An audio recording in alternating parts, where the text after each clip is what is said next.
All right, welcome to September's Westchester County Airport Advisory Board meeting. We have some information available for the public if you want to make, including copies of the agenda. And normally we also have our procedures, meeting procedures handout if anyone wants to avail themselves of that. Let's begin with the Pledge of Allegiance, followed by a moment of silence for our troops and first responders.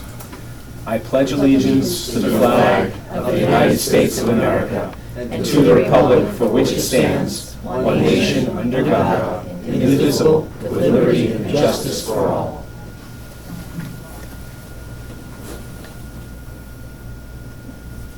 Thank you.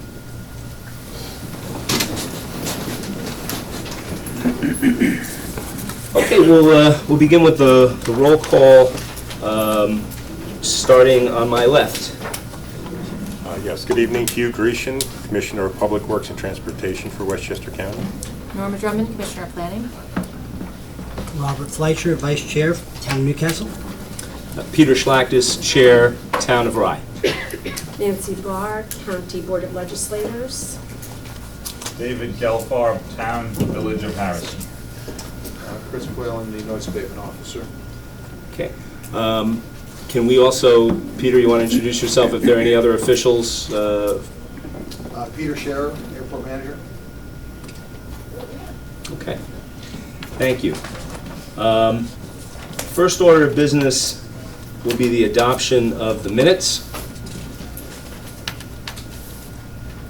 Does anyone have any discussion or proposals for that? Rob? The only comment I have is on number 3, presentation by HMMH, which is on, I don't know if that's a certain page. And it's obviously in the video, but I was wondering if we could further put in there that HMMH kind of, they warranted to the board that they could really handle any kind of inquiry in terms of a great flexibility in producing any kind of data that was really asked of them. I went through kind of an exhaustive list of questions to them. I think it's worth noting here, without somebody having to go through all of it, that they really, represented they could really do anything to slice and dice this information any way that they saw. So I don't know the right words, I'm open to the right words, but I'd like to add that concept into the minutes. Chris, this version of the minutes that we're looking at, those incorporate the comments that I sent in and received? No, they do not. They do not. Would you like to have that copy? Yes. So there is a version of these minutes that includes a number of enhancements. Then why don't we? Yeah, I was going to say, has no one got that? I take it, because that was the only version that was sent around. When was it sent? Well, there was a version that was sent earlier today, but I think it was this version that we're looking at now. So, Vicki, do you know if the annotated version was previously circulated? Okay. It was suggestions made, and approval wasn't given to me. I didn't receive approval of that. It was suggestions made to board members. Right. So they was typed, ready to go. Right. Okay. So, all right, then fine, not a problem. There was a mix-up. So, my suggestion is that we table approval of the minutes pending distribution of an annotated version that will include all comments, both the ones previously submitted to the county, and Rob, this will give you an opportunity both to craft language and review that. That said, since you brought it up, and to facilitate discussion later on, does anyone have would anyone want to comment or question the suggestion Rob made? Okay. Does anyone else have anything that they wanted to mention or propose at this stage? Okay. Then, Norma, should we take a formal, quick formal vote to table it, or can we do that informally? We can just, Okay. Then, no objections, I'll table that, and we'll bring it up as part of the meeting. Just for the public, this isn't prohibiting or preventing anyone from seeing what happened at our last meeting in July. The county has been good enough to post both the draft version of the minutes and the video recording of the meeting. So this procedural hiccup shouldn't prevent anyone from being kept abreast of what the board is up to.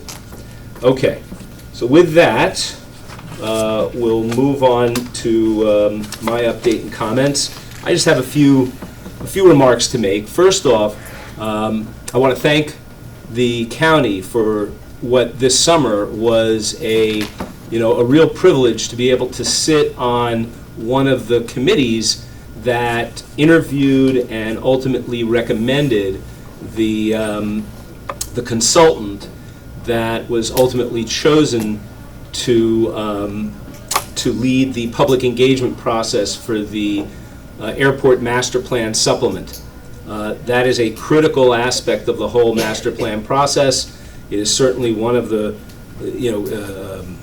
deficiencies in the public engagement process from the last round, are one of the main reasons that so many people have advocated for a new master plan supplemental process.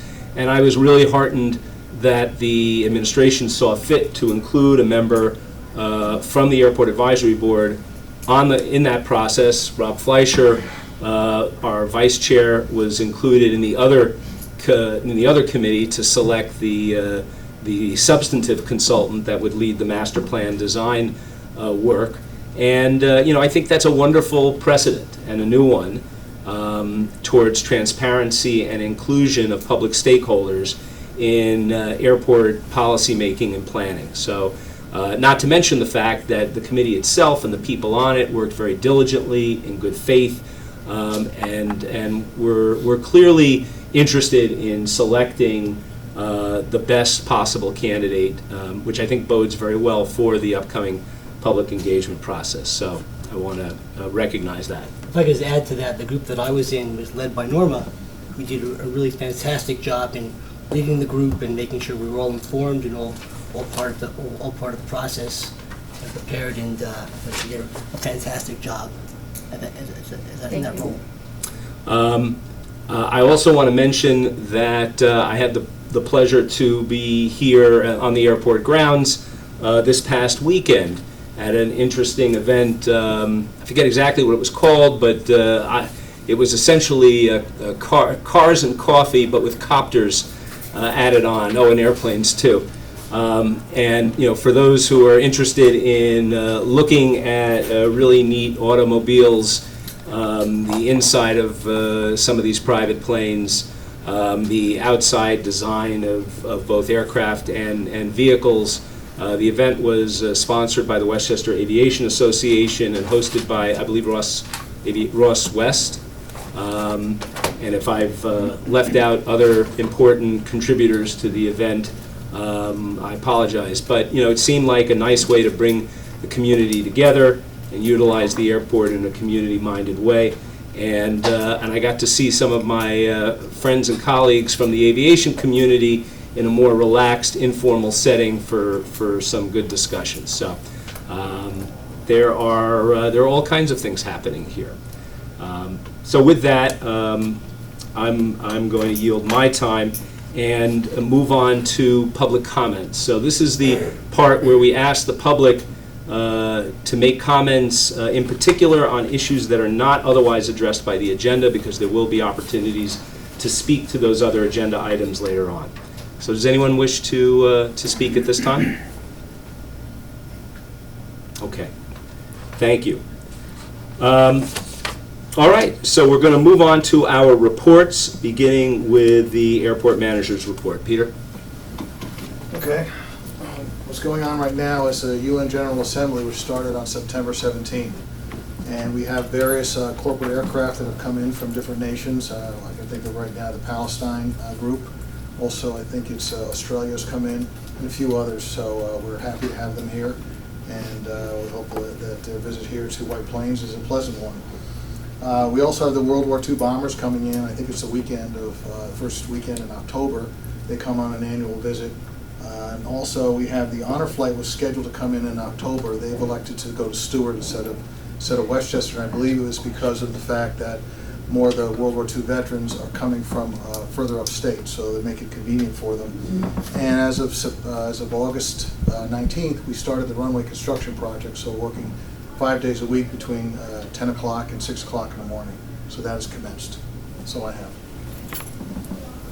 Rob? There's a question, Peter, about the traffic from the UN General Assembly. I know that in previous meetings that was talked about as one of the busier times that we have during the year for outside flights, where we make accommodations, and we see a lot of ancillary economic activity around the airport. Can you comment at all about the level of activity we've seen? Any kind of exceptions we've made for large flights that have come in? No, there's no difference in what we've had. The UN General Assembly aircraft are probably less this year than we had last year. So last year, I believe there was 12 delegations that came in. I think this year it's less.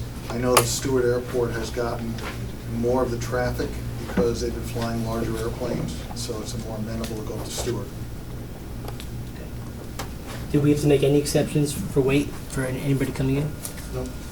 Thank you. All right. Okay. Chris, you're on for the activity and noise monitoring report. For the month of July, we had a total of 16,839 operations. Year-to-date, at the end of July, was 86,571. That is slightly up for the month, up from 16,168 in July of 2018. And year-to-date traffic is down from 88,056 in 2018. And the breakdown of that traffic, there were 2,091 on airline operations in July. Year-to-date, 14,057. That's up slightly from 1,956 operations in July of 2018. In corporate traffic, there was 1,544 based corporate operations in July, up from 1,088 in 2018. And there were 7,012 transient corporate operations, down from 7,302. To light GA traffic, we had 2,030 based operations, up from 1,574 last year.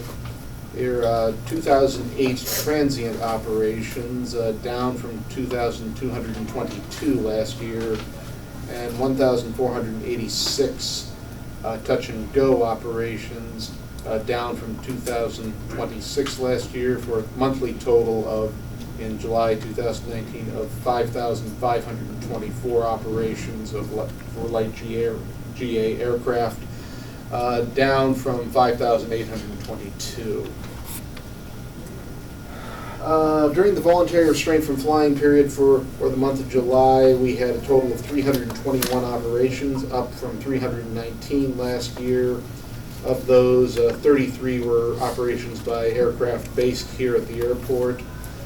Year to date, at the end of July, we've had 1,797 in VERF operations. That's down from 1,908 in 2018. The breakdown by time period: in the first half hour of the VERF from midnight to 12:30 a.m., there were a total of 53 operations, an average of 1.7 per night. From 12:31 a.m. to 5:59 a.m., there were 146 operations, an average of 4.7 per night. And between 6 a.m. and 6:30 a.m., there were 122 operations, an average of 4 per night.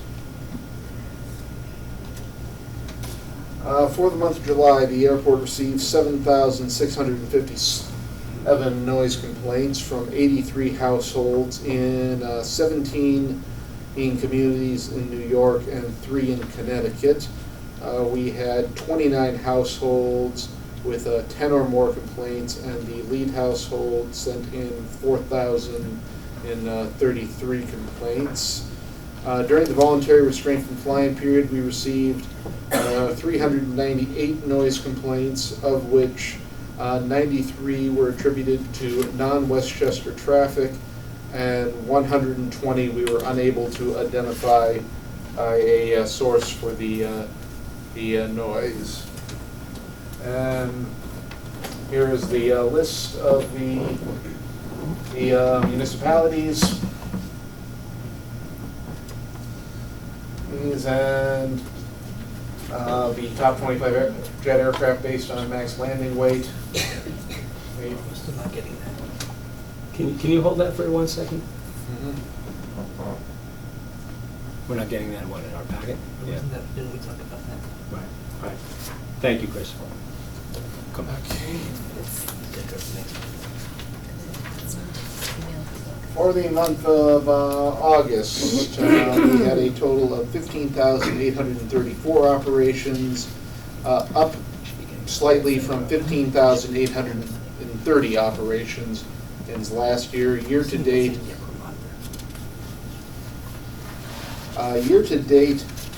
our operations are 102,405. That's down from 103,886 operations for the first 8 months of last year. Total airline operations in August were 2,140, up from 2,048 last year. Year-to-date airline operations are 16,197. And that's up from 14,815 last year.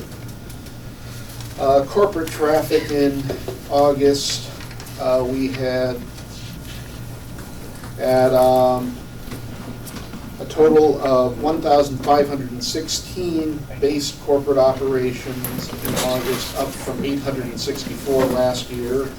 Year-to-date corporate-based operations are 9,684. Transient corporate operations, we had 7,094, down from 7,442. For the total for the month for corporate was 8,610. That's up from 8,306 last year. And year-to-date corporate traffic is 55,962, down from 56,146. For light GA traffic, I think there was a total of 5,080 operations. That's down from 5,421 last year. Here breaks down to 1,900 based operations, 1,870 the transient operations, and 1,238 touch-and-go operations. During the voluntary restraint from flying period, we had a total of 292 operations in the month of August during the VRF. That's down from 300 last year. Year-to-date, we are at 2,089 operations during the VRF, down from 2,208. The average per night was 9.4 for August. Complaints, the VRF breakdown by time. And that's in the newsletter if you want to read it.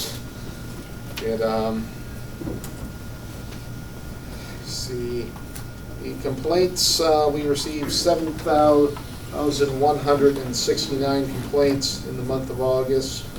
We had 28 households with 10 or more complaints. That's up from 2,846 complaints last year. Our lead caller sent in 2,955 complaints. And during the voluntary restraint from flying period, we received 253 noise complaints, 75 of which were attributed to non-Westchester aircraft, and 72 we were unable to identify a source of the noise. The community breakdown, we had 13 communities in New York, 1 in Connecticut, and 1 in Massachusetts. It's, yes, from Lexington, Massachusetts. I'm not sure how they found our website and why, but they are located, but the address was valid. When I looked it up, it's near the Bedford Airport near Boston. And Was it landing? from what I could gather from what they wrote in the comments section, I'm guessing that, I guess they saw on FlightAware whatever this airplane they were complaining about came from here and flew to there. Though again, why they were complaining to us and not to Massport, I don't know. Maybe they were hoping for more sympathetic ear. And the max landing weight, and for both for July and August, there were no high range noise events in either month. And that's all she wrote. Okay, so just to remind the public, during this period of reports, we're going to pause for questions from the board. After each report, we're going to ask the public to wait, but we're going to give you opportunity to ask questions about any and all reports when we're done with that section. So, yes, anybody? Rob? On for the year-to-date activity, it seems that the based operations, both for the corporate and light GA, are up significantly. Is there a reason for that? Do we have more based planes now than we did previously? I don't know what the most recent base number is. My most likely guess is that there was an aircraft that was previously transient and is now based here, and that's part. But Peter, can you shed any additional light on that? I'd have to look at it. I couldn't. right. And just to mention it, the compared to last year, the corporate operations base is up about 25%, 30. It's from 9624 this year, 9684 this year through end of August, from 7236. So that's a pretty sizable increase. I have to look at the numbers. Okay. And then in light GA, it happens to also a pretty significant level, but not the same. But still, both levels. I wasn't aware. I've seen that you list the based planes. I think on another report. I don't remember seeing it go up by any appreciable amount. So. Yeah, I don't know. I have to look at the numbers. It could be a mistake. We have to just double check the numbers. Okay. Anything else? That was the only question that I had here. Anybody else? So I have a couple of similar, and just FYI, Peter, heavy GA year-to-date up 56% for based aircraft. Okay. Light GA 22%. Interestingly, the grand total is down 0.8%. But the reason for that seems to be completely, or virtually completely, well, due to two issues. Number one, a lessening of transient light GA, and number two, a reduction in touch and goes. Now, touch and go is a term of art. So could you illuminate a little bit? What does that touch and go typically refer to? Touch and go is basically usually done in a training operation. It basically is the airplane will configure itself for landing, will touch down its wheels, and then immediately will retract its gear and prepare itself for takeoff. It doesn't stop. It basically just completes a cycle. And those typically would be light planes as well. Typically, yeah. So I guess the comment I want to make is I continue to hear feedback from certain quarters questioning, how can it really be that people are, bothered by noise when things are quote unquote getting better at the airport, better and better at the airport. And why should somebody be making so many complaints, et cetera? Why should complaints be going up? This must be some sort of concocted agitation strategy or what have you. And I just want to point out that the numbers that are showing reduced activity at the airport are all pointing to the least concerning the least impactful type of operations, the small planes, the little training planes, the Cessna training planes, or whatever they might be, the light GA that's transient. And the biggest increases are coming from heavy general aviation and other, heavy plane categories. And in keeping with that, we see jet operations for the year, which are not included in the report that gets presented, but It's public. is public and part of what we on the board receive, maybe in part of the airport monitor as well. But jet operations to date are up by about 1,500 flights, several percent. And total fuel flow at the airport, which might be expected to respond more to sort of the volume of engines as opposed to just the number of flights, is also up by a very similar percentage point. So, by about what appears to be a million. So, I don't know if that means gallons, but gallons. Okay, so we got 1 million gallons. And so, I would just put on the record that, once again, that there is a rationale for what the public is complaining about. And that is not to say that the county isn't making efforts to address that. We're going to have a presentation. We're anticipating a presentation by the noise study consultants again at our December 4th meeting with some results from their phase study, as well as a presentation at our next forthcoming October meeting from consultants who have been conducting an air quality and greenhouse gas emissions study on behalf of the county. So impacts are being addressed, but it is not unreasonable for the public to be impatient and remain alarmed about what's going on, and I think the data, supports that despite some top-line reduction numbers. Nick? Yeah, we need to be careful about just citing single-year comparisons, right? So I haven't looked at the data in question, so I'm not prepared to comment on it specifically.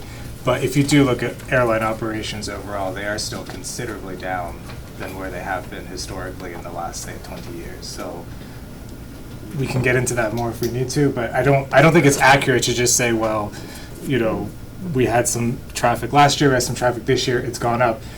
Maybe that's the case, but it's still way, way, way down than where it was historically, and that's pretty well established, isn't it? Just to help, August tends to be our busiest month for air traffic. Yeah. That is our busiest month of the whole year. September is our lightest, so is January. So again, it's a trend, and when I go back and look at the numbers, was there something that happened last year in August? Did we have a hurricane come through? Was weather bad? Was things occurring that made August lighter than this year? So that's what we look at. Right. Just trying to answer the questions.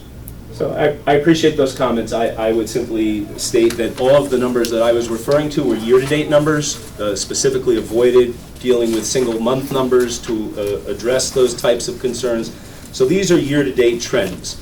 And as for airline numbers versus ages past, over 85% of flights at the airport are not airlines. They're what's known as general private aviation. So to say that the airline traffic is down from historical figures, is only a very small piece of the picture. Okay, let's move on. Glad everybody, we got the data. Sorry, Nancy, did you want to add something? Question? No, I'm sorry, we're not taking comments from the public just now, as I explained earlier. But when we're done with all of the reports, the public will have a chance to weigh in. So we're going to move on to the next report, which is Department of Public Works and Transportation report on capital projects. Hugh? All right, thank you. For those who haven't heard it before, let me go to this section. Right now we're finishing up the stormwater management upgrade. That entails, there are 2 large basins that drain into Blind Brook. They're designed for both water quality, for just that, and flood control. Part of that is also creating wetlands within them for water quality aspects, and we're very diligent with that at the airport. Any new construction we always have the up-to-date stormwater controls at the airport, both for flooding and for water quality. The aircraft de-icing, we are constantly upgrading that facility for the winter months coming up, increasing both the area and the volume that we collect. We're in basically the 6th phase out of an 8-phase program, and we're 90% into that. As Peter mentioned before, our runway rehab 1634 is currently underway. It started up in August. In fact, I'm going to run out there tonight and see how it's going. It'll start up again at 10 o'clock. We're doing the runway center lights. Everything's going well. It's a difficult site to work in, but we're moving along with the center lights. It will continue all the way through November of next year. That's when we'll finish up. So that it's another year and 3 months for that project, working through the summer.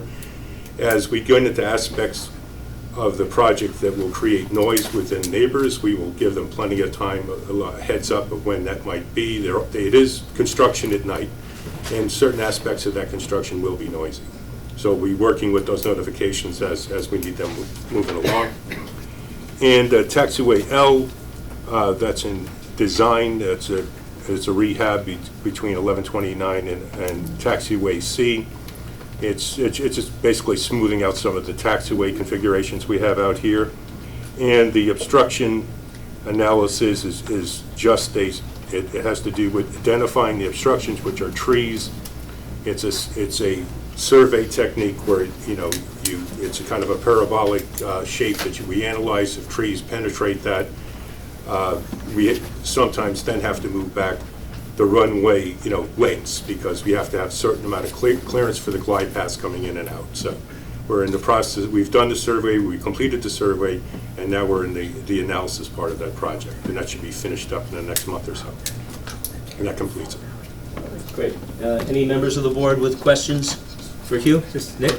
Presumably, runway 29 is the one of most concern Yes. with the trees. Any Right. indication that there's anything might change there, given the notorious trees in Connecticut? Yeah, no recent indication. But we're always, yes, we're always trying. Yeah. And any trees that we can, take down, we do. Yeah. There's some land there that's owned by Westchester Joint Waterworks. We've worked with them in the past. And whatever we can work out, we've worked with the DEP in the past too. Some of those areas that they control have some land. But anything we can do, we do. We've topped trees in the DEP, and we've done them favors as a result of that. Some habitat studies we've done for them as a result of us trimming some of the tops of the trees. And but yeah, there's nothing further on that. But it would be a big help if we could, and for safety and for everybody, if we could, possibly trim some of those trees. Rob? As part of that analysis, there's one specific tree, right, that sits there that causes a great deal of problems? Yeah, that's what I've been told, but Right. Nick might probably know exactly where that is. I would if I One was. specific tree. Yeah, I mean, there's kind of a whole, it's like a whole row of Right, trees. right, I don't know. I'm I'm not guessing sure. I'm guessing from a survey standpoint, maybe Aware one of tree any is taller particular than tree? the I'm other, but. not- My question ends up being, between the last survey and this survey, has the height of that row, or has it grown? I haven't looked at the study, but I'll check with that. The study get back to presumably you. would probably, Right. They constantly grow, so I would imagine it got worse. I mean, I have no doubt. That I know. I'm just curious to what the rate of growth is in between Okay. studies. Yeah. I would That's a only good add, point. in my family, at a certain age, I think the Stop shrinkage Shrink. is, sadly. I'm sure that. This is the rate family stops. show. But, just for the public who might be watching, what that was all referring to was the fact that off one end of the airport's smaller runway, which extends to the southeast towards the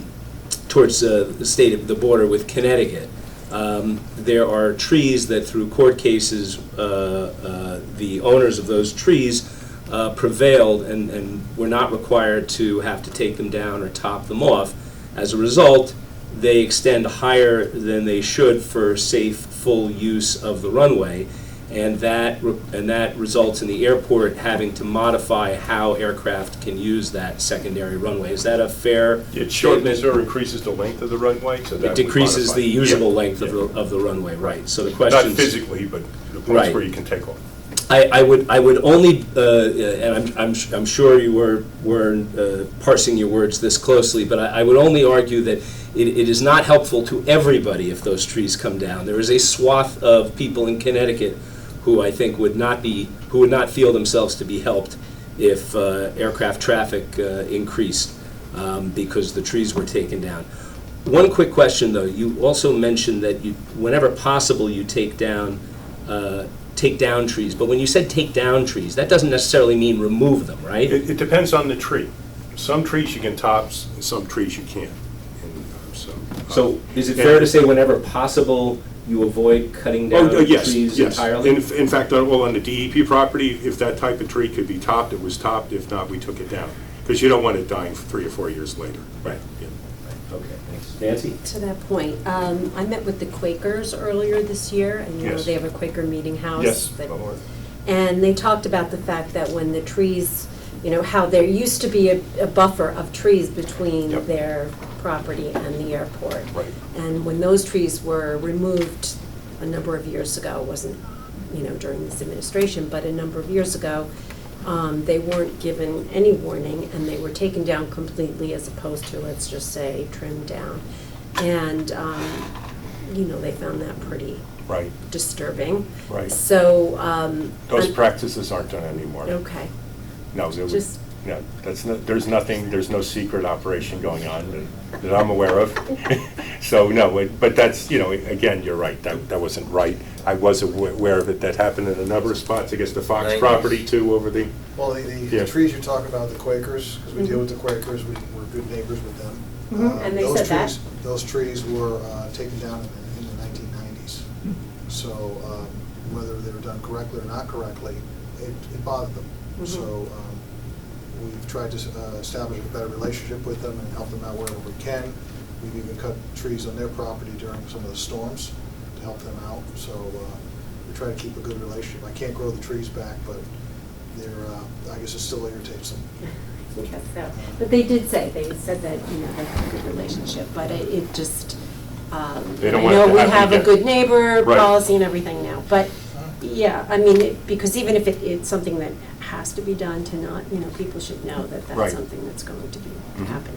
So, and mitigated in some way too, if it has to. Right. right, yeah. In fairness, there was a whole group of trees on the southeast corner of the airport near the community I live in Rybrook that was taken out. All mature trees were taken out over, I think, several acres. And that was also done with no prior warning to neighbors that I certainly was aware of. I guess the question is this: if well, first of all, you know, have things changed whereby, you know, I mean, if we're talking about fewer overall flights, or we're talking about locations that are not particularly close to an actual runway path or glide path, you know, is there any potential to examine whether we've gone too farther than we need to go, and whether, from a mitigation perspective, you know, trees could be planted of a variety that can be topped to help create a more robust buffer? You know what they say, the best time to have planted a tree is 20 years ago, but the second best time to plant a tree is today. So, you know, is there any merit to that, or are there factors I'm not thinking about? Well, there's the former Fox property, at the owner's request, we had approached them way before and said, there's trees that are impeding the line of sight from the control tower. So it had nothing to do with the operation of the airplane. They could not see, so it was a safety issue. And as a sponsor for the airport, we're obligated to approach a property owner and request it. We requested it 2 years ago. If he didn't want them cut, we don't cut them. After one of the big storms, the 2 big storms we had, he had a lot of damage to trees close by his house. He was really concerned about the fact that these trees were going to take his house out. So he said, we would like to talk to you about taking the trees out. So we'd be happy to talk about it. We filed a permit with the town of Harrison for tree cutting, and we took out certain trees that we needed to. He was very happy with that. We landscaped, and we actually planted more trees. So we did a whole landscaping. That was phase 1. We have a phase 2 that's coming into place right now. Working with the planning department. Anthony Zano is helping us with that. And so we planted quite a bit of trees, and the property owner was very happy because he lost a lot of trees and he realized just a branch from one of those trees next to his house would have taken out his house. There's 2 houses. He has his main house for his son, and he has a rental property. So we worked with them and dealt with them. But again, we didn't push to cutting the trees. We suggested that we'd like to cut the trees. He was amenable to it, and we moved forward on cutting the trees. We did it all properly. The county has 2 tree policies, one for general municipal and one for parks. They're slightly different, how they define a tree, 8 inches or 6 inches. I believe it's 10 within a quarter acre, you have to file a permit. It's just not anybody, you know, it's just, it can't be done without at least the permit. A process. And then the Parks Board actually approves. County it. planning? And the On county property. Oh, on county property, okay, Yeah, that's the county procedure. planning So board does. it's something that is regulated. Yep. Okay, something you just said, Peter. So it was a safety issue, but you couldn't take down the tree unless the property owner said you could? In other words, That seems- we approached the property owner, we indicated that, actually, the first property owner was Mrs. Fox, that I approached over the years. She did not want her trees cut, and I said, we're not here to make your life miserable, but we have a safety issue. She wanted her trees cut, they sold the property. I approached the new property owners, would you be willing to let us top some trees or cut some trees? They were a little gun shy. I said, I'm not here to pressure you, I'm not here to cause you any type of problem, so you think about it, and, you know, I stayed in touch with them. After those 2 big storms, and they had a lot of damage and branches on top of their homes and large branches that fell next to the house, they said, would you cut these trees? We would like to entertain cutting the trees. I said, sure, I'll come over and talk to you. We marked out the different trees. We have an arborist on site to take a look at them, and we cut the trees at the airport's expense. But how would you resolve the safety issue if the property owner doesn't let you take down the tree? Our and it's a obligation safety is to attempt to try to do it by notification. Would you let us do this? At that point, we're not going to force it. Now, if we're not going to force it. We're going to be just taking the trees down if you request it of us. If you don't want us to cut the trees, we're not going to cut the trees, nor we're going to force you to agree to it. I understand, and that's great, and that's the great, you know, the good neighbor policy, you know, to the max. But if it's a safety issue, we don't want to have a safety issue. So how, you know, in the case of the trees, the Connecticut trees, I know it's, you know, been to the courts and we can't, so we've adjusted what can happen on that runway. But in the case of the trees you're talking about. We were fortunate that, you know, maybe we're fortunate because they had 2 storms and he was nervous about his house. So it didn't end up being. So it didn't end up a being long some run, other type of okay. litigation. You could take the property by eminent domain. We've done that before. With Mrs. Fox, the county on 2 occasions had taken property from her. So Okay. that's the difficult part of it. This was fortunate that both we as the airport benefited from it and the property owner benefited from it. And maybe one Nick? brief thing to add, and Peter will correct me if this is not right, but I think in the terms of the safety issues, and there's a difference between the first aspect with the trees, which is a very specific mathematical formula around flight paths and how close objects can be to the flight paths, Right, the versus curve, this, yeah. which is an obstruction of the tower. Right. It's not super uncommon that there are parts of airports that you can't see from the tower, so it's a really nice to have. It is a safety concern if they can't see, but it's not, I mean, there are lots of places on it, especially big airports, where the tower can't necessarily see because there's obstruction, so it is a safety issue, but it's kind of a different, level of safety. it's not like a plane's gonna hit it, it's more Right. like, hey, we prefer to be able to see the planes over there, but we can't. The tree obstructions were basically blocking the south end of taxiway Lima. So the tower couldn't physically see what airplanes were running up and what airplane was going to take the runway. So there could be a separation of visual from the controller. The other part is when an airplane would come in on approach to 34, certain airplanes would dip below the crown of the tree, so they would lose sight of that airplane momentarily. So those were the issues that were involved. It was a safety issue, required the controllers be more cognizant of what's going on, but the FAA had requested us to do what we could to remediate the issue. All right.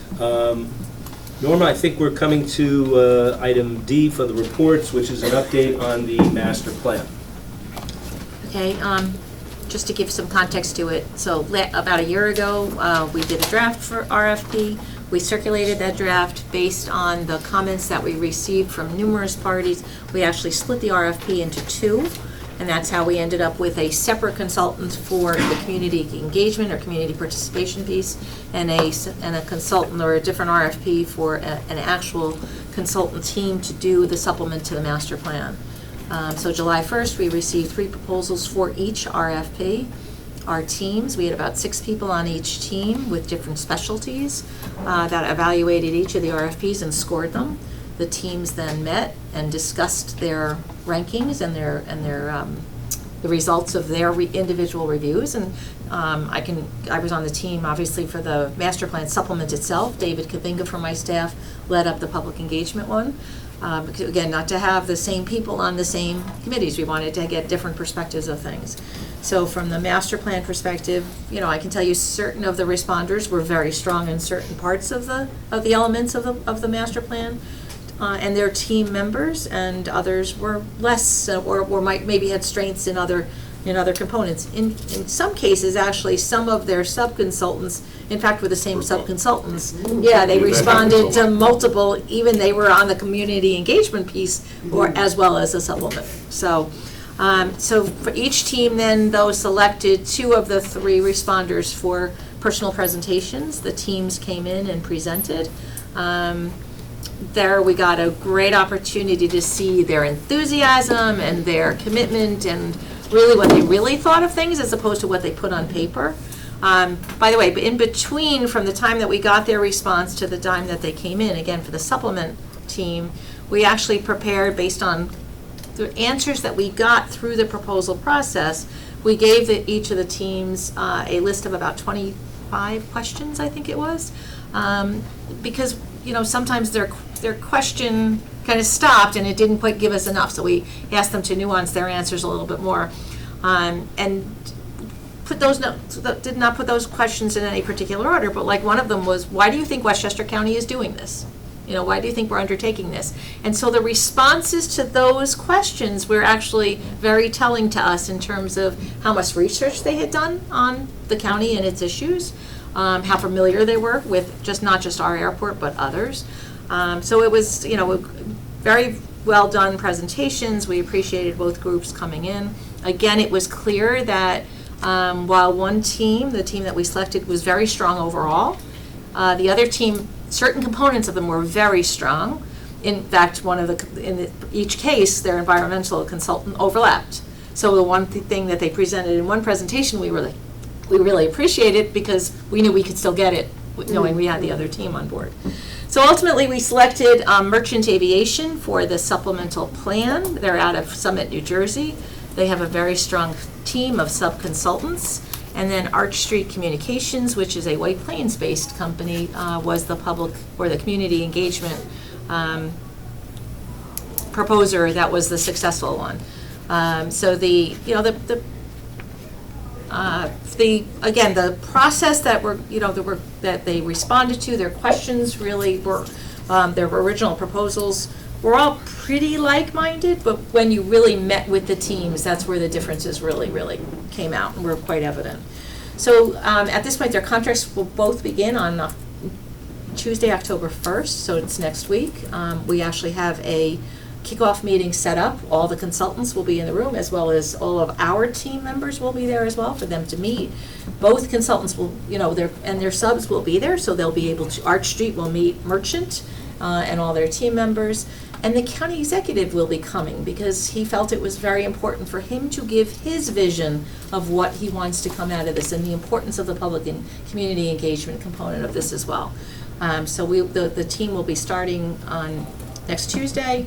They have been given a year, so they've really been told we need a draft, we need a plan by next October. So they've got a tight schedule to meet all of this. They're going to be working with some of the existing consultants that the county already has on board, HMMH and others, doing some of the other noise studies and contours and things of that sort. So we're really looking forward to the process. We're going to be mapping it out on Tuesday in terms of at what points there will be significant community engagement, and so that we can alert everybody well in advance of what to expect. A lot of the community engagement is actually going to be online. It's going to be where they might be putting things, online for people to be able to comment on or give suggestions to. So it should be a really interesting process. So Tuesday, this coming Tuesday, is anybody going to have to miss it because it's a Jewish holiday? It's during the day. Yes. Some people don't. Okay, it was the Okay, date I'm works just for the curious. team that we have, so, yeah, nobody brought it to our attention that it was a conflict. Thank you for reminding me, though. We actually were supposed to have the county planning board meeting on Tuesday, and we actually moved the date to Wednesday because of the Jewish holiday, but, Yeah, because I was going to say I'd love to stop by, but. yeah. Okay. Any other questions for Norma regarding the master plan update? All right. Thank you again for shepherding the process as ably as you have. Yeah, we're expecting things will start rocking and rolling pretty quickly. Oh, I yeah. guess, Yeah. Okay. Okay. So our final report concerns airport financial trends, some big picture highlights, questions about the airport finances came up during some of our discussions this summer, and the county was kind enough to share some reports with us. I believe Peter were you able to just walk us through that 5-year Give it a shot, go ahead. trend? Was there We something? do, yeah, it's the top file.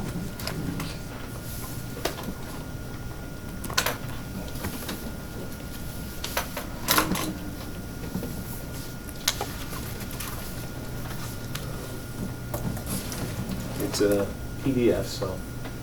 There we go.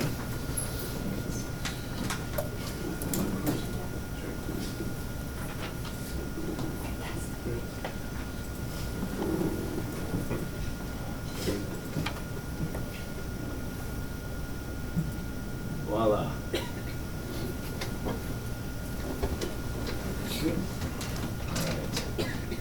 This is a recent compilation, I guess, from a little earlier this month. So what are we looking at? We're looking at a 5-year evaluation of the airport, showing the different values of the airport and just kind of presenting to you the cash and the expenses and the revenues. So now the thing we want to look at is, let's see, if I can get one closer. Probably one question you're going to have is unearned revenue. It's about $6 million. Just to give you an idea, most people aren't familiar with that. The reason it shows unearned revenue means PFC money. And what that means is that the federal government does not recognize unearned revenue until it's spent. It has to be spent. So you'll see it balances out. During what you're showing is the assets of the airport, $30 million. And if you look back, you'll see that there's a lot more revenue and a lot more cash in other areas. That was at the time when they basically had to stop collecting PFC because they were allowing the accounts to grow too much. So that's where you're going to see some inequities. Other than that, everything balances out straightforward, and it shows that the airport's in a good place on its financial obligations. Is there any specific question you have? So the unearned revenue goes down quite dramatically. Is that because the PFC It's being drawn down. is being reduced Yes. because we're not able to collect more? No, it's actually because we're doing projects and we're spending the money. We have to spend Yeah, it. Right. So what happens is every year we're collecting on every single passenger goes out $4.50. It gets put into a pot. But if you look in past years, the number of PFC accounts were very high. So if we went back 10 years, say, instead of Even 5, higher, even higher. it would be even higher? Yeah. Okay. Okay. So there was an extended period of time where we weren't spending the money Yeah, as... if you can't, the thing at the airport is you can't start collecting money. You just can't start creating an account that's unspendable. You can have a certain amount of savings, let's say a special revenue fund, you can have a rainy day account, but you can't start increasing that account. The airport is supposed to basically break even.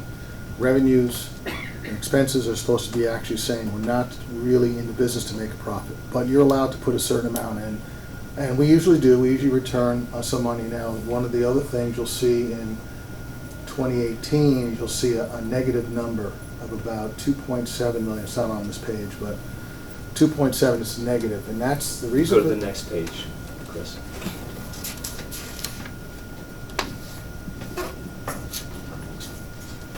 You see you'll see at the bottom, you see 2.7 net change to the fund balance? Mm-hmm. Okay.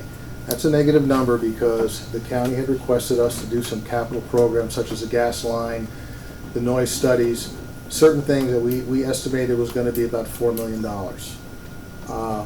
We drew down from the special revenue fund to make our balance sheet whole. Because again, what the airport runs is the airport operating budget, which is a 12-month window. We don't run the capital, but because we put capital expenditures in our budget, it shows a negative. So we drew out of the special revenue fund to make that up. So that's why you see a negative number there. How would it be reflected, how would the money that the county may have to spend on water pollution mitigation be reflected in all of this, given that any potential reimbursement from guilty parties may be years away after uncertain litigation? I couldn't answer that because I don't know. Right. I don't know what the level's going to be. I don't know what the cost is going to be. We don't know. No one knows that right now. Right. So we really can't answer that question. All we can do is, this is the budget here, is 12 months. That's what it is, a 12-month budget period. Question. Nancy? So right now the PFCs are going all towards the de-icing project, right? Is Correct. that- okay. When is that scheduled to be finished? Do we? We have to go out to 2021, I believe. Now, there's going to be a point where we will actually spend more than we're collecting. So we'll go into the negative. And then we'll slowly catch up over the next couple of years. And again, you can go into the negative and keep collecting and paying back that debt. So what will happen is we will probably use a special revenue fund or whatever the county decides, but we'll go into the negative. In other words, we'll be outspending the PFC account. And then we're going to replace it. Yeah. And then do we have a plan after that for what we want to do with it, or Well, with that you would money? look at, county would make decisions in their capital budget, deciding what they want to fund with PFC, what they want to bond, what they want to cash up. Those decisions haven't been made yet, so we don't know. Rob? Does the increase in the number of passengers who are serving this year, which is up pretty sizably from last year, will that increase our PFC? Yeah, for every passenger that goes out, you can count on $4.50. So if our passenger numbers go up, we get a little bit more money. If they go down, they don't make as much money. So we'll make a little more this year, but at the end of the year when they count. Probably make a little bit more, yeah. You know, again, it's at the end of the year, when we have to tally everything up, that's when we really know. You know. The other question I have, I guess Hugh might be, is, I mean, we look at the fund balance, we compare that to the 5-year project plan that who we sit down with again, who walked us through that. Jim Antonaccio? And when you kind of compare those numbers, my sense is that the 5-year project plan, capital plan, dwarfs anything that's on this page. Is that an accurate assessment, or we may? I don't have the numbers with me, but there's some pretty sizable projects planned over the next 5 years. Yeah, but that's typical, but we also work with the FAA on funding those projects, so, until we have those grants in hand, we don't include those. No, it's all kind of off balance sheet, any Yeah, potential right. spending and any Right. potential Right. offsetting, grants we get from the FAA, but both those numbers are potentially big numbers out there. We don't know how that's going to go. Right. Other questions?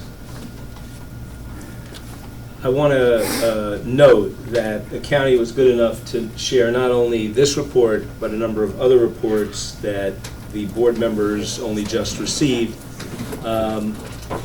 So it is certainly possible that other questions will come up as people have a chance to review them. And we can certainly and should continue this conversation to help air and create transparency around airport finances in the months to come. So I encourage my colleagues here not to be shy about bringing up a desire to focus on any particular pieces of the financial picture as we move forward. Nick? Yeah. Can I just ask that when we get stuff like this, that it gets circulated to members of the board? Because you clearly have it. You have it on your computer. I loaded it on my obviously- computer this afternoon, Yeah. but yes, But we don't have absolutely. it. Oh, I'm sorry, it was circulated.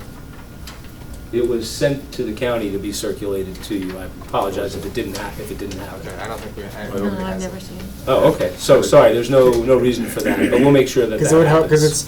it's Oh, absolutely. it's hard to read these things on the fly and have an intelligent I discussion. just took it from. I agree completely. I didn't realize you didn't Oh, have there's a it. copy of it. Okay? Okay. If anybody wants a copy. So yes, this should be considered the opening round in a conversation. But I guess, it's along with the annotated minutes. It's not, it didn't get to you. All right, we'll figure that out. So, You pass it down. yeah, absolutely. Here you go. Thank you. To be continued. And in fact, here, let's make sure copies of these are distributed as well, because they certainly may not. Okay. All right, Peter, thank you for introducing that. Okay, at this point, I would like to give an opportunity for members of the public, to ask questions, okay, or pose anything you'd like to the airport or the board. Millie, you want to start with you? Sure. Okay. I'm Millie Becker, and I'm with Sky Queen Enterprises. I was looking at the noise monitor report, and I'm really confused by the fact that the way that I read this, there were 263 noise complaints, 53 complaints that were generated during the month of August during the voluntary curfew. 253. What I don't understand is how those 253 complaints translate into 7,169 calls. Okay, hang on. Chris, you want to address that? The call, the number, the 7,000 number, that is the total number of complaints we received over the course of the month. The 253 complaints, those are complaints that we received only during the voluntary restraint period between midnight and 6:30 a.m. Oh, Now- so these folks are calling during the day? Yes. Okay. So Chris, actually, but along what Millie was saying, Filing on it. are those the complaints received during It's that the time time? of the complaint. Oh, so it's not, you could have had, You can call us in the day, say that a plane flew over, or at 1 o'clock this morning, that counts as a VERF Right. complaint. It's the time of the event. the event, okay. I see. Okay. So then, respectfully, I also have to say that, looking at these numbers, and I'm not a statistician, the fact that 2,955 complaints was called in by one household, is that correct? Yes. Yeah, I think that's suspect, and I know that people have an issue with that. I just think that, I don't think that's real, is just what I want to say. I don't understand that. And then the other comment I have is that, looking at these numbers in the terminal, there's been an increase in passengers of about 96,000 people this year flying out of this terminal. And what I'd like to say is, are there any plans to add more bathrooms or improve the facility without expansion? I'm not talking about expansion, but that's 96,000 more people coming through this building, in a building that I don't think really, I mean, those numbers just keep going up. And people clearly like to use the airport. It's convenient. It's nice to fly out of here. But yet, the public seems to think that, we want to better the airport in order to expand it or to, make it noisier. I don't think that's true, and again, those are my comments about that. Millie, I just have a quick question. Where are you seeing those numbers about passengers? So if you look on the page 1 of the airport monitor in August, it says total passengers year-to-date, 976,842. And from last year, it was 880,813. I think that's the report that Chris emailed us Yeah, earlier I'll give that to today. him. It's not part of the package that we got from. Right, CDC. it's interesting. Airport Yeah, no, It's so. 96,000 is the Right. number. So the interesting thing is, and this brings up a question for the county. On the report that was distributed to the board, under the Section 9, airline passenger count, year-to-date,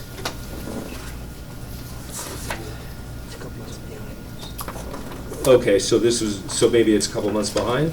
No, I guess that's possible. I Okay. don't know what's on that page, but the one on the monitor, that's through the end of July. The monitor is always one Is more month recent? behind. Oh, okay. So in the August monitor, you'll get the number of year-to-date for passengers through July, because that number doesn't get to us until later, till the airlines have totaled everything. Because the report that we have in this packet is actually a part of the minutes Right. of our July meeting. That's why it's only through June. Oh, yeah, no, but Okay. yes, so actually, I got this this afternoon. No, no. I know, and it was emailed to us today, so, Right. but it's not part of the packet that we're looking at for this meeting, because what's here is part of the actual minutes. yep. And actually, I can see, I can actually see it in the most recent report, because implaned passengers, year-to-date, the difference is about 50,000, and deplaned passengers, the difference is about 40,000. So that's about 90,000, which is essentially what 89,000 is what. 96,000. Or 96,000, so, and this was July and yours was August, so there you have it. No, those are the numbers for July, but they come out in August. Oh, okay. Right. All right, well, then they should, That's again, I don't have a calculator with me, but I'm sure they're in a, 96,000. I'm saying they're very similar, is what I'm saying. Fair enough? Fair enough. Okay. So, look, I guess the question is there anybody here who's prepared to, who's in a position to address the question? What was the question? I think the question was based on the number of, the trend in the number of passengers. Millie asked whether there were plans to address, or well, I think she didn't want to use the word expand, but address Improve the, is the word I want to use. well, okay, improve or again, address the airport facilities to accommodate that, right? Okay. Kate? I'm Kate Parker from Armonk, and I'm the person that you referred to. So, Millie, I'd love to meet you. We can meet here at the airport. I'll bring you my We'll paperwork. go to Taza in Armonk, how's that? Whatever you like. And I'll bring in, I do it on my legal pads. The planes go past my window, over my house, and I write them as they come. The times, what they are, and so I have a stack, which, you just tell me which month. You want August? Well, I'll bring you a stack of my That's okay. paperwork, I and guess- we'll go over there, every single one, they're all numbered. Okay. And then I phone them in, and then the noise abatement office do a wonderful job. They have to check out every one of these complaints. It's overwhelming. I salute them, I really do. They're absolutely fabulous, and I'm very grateful to them for doing what they do. Thank you. Other comments, other questions? I guess Okay. my comment, if I may finish, is that, and I respect what you're doing, and, that's certainly your right and your prerogative, but it just seems to me that we're definitely addressing that issue, and we're working very hard to address that issue, the noise issue. But what about the 96,000 people that are coming through this airport additionally, we're not doing anything for them. We're not addressing that at all. That's just being, I don't know, ignored. But I just wanted to put it out there. I think that you're giving wonderful attention to the noise issue. You're looking at all the environmental things. But again, it's 96,000 people extra here, and no one's doing anything for them. Okay, thank you. I have a question. Yes, Rob? The ability to have the planes to carry 96,000 extra people, has that been through, I know we keep numbers, and I've seen them before about the average passengers per plane. Has that number kind of gone up to create Yes. that number? Yes, it's been going up over the years because average fleet size is increasing. And Right. So just to translate that, is that because the planes are getting bigger? That people are going from a CRJ-2 or CRJ-9 to an A320 or an E190? well, mostly it's going from 50-seaters to 70-seaters. There isn't 70-seaters to 90-seaters.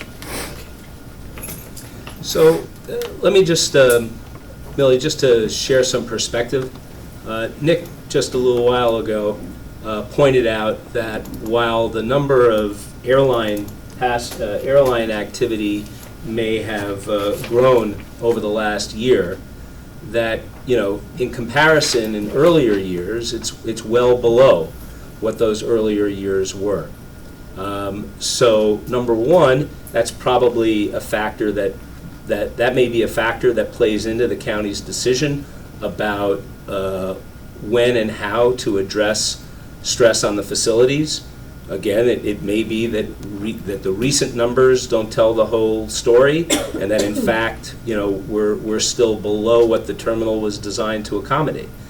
Keep in mind that the number of planes, the number of flights, airline flights, in and out of Westchester is capped by our terminal use regulation. That is not the case for everything else at the airport, but the 15% or so of flights that are commercial airlines are capped. So, you know, that also creates certain boundaries, right, within which you're generally not going to go out in terms of you're not going to expand beyond a certain number of passengers if you can only have a certain number of flights.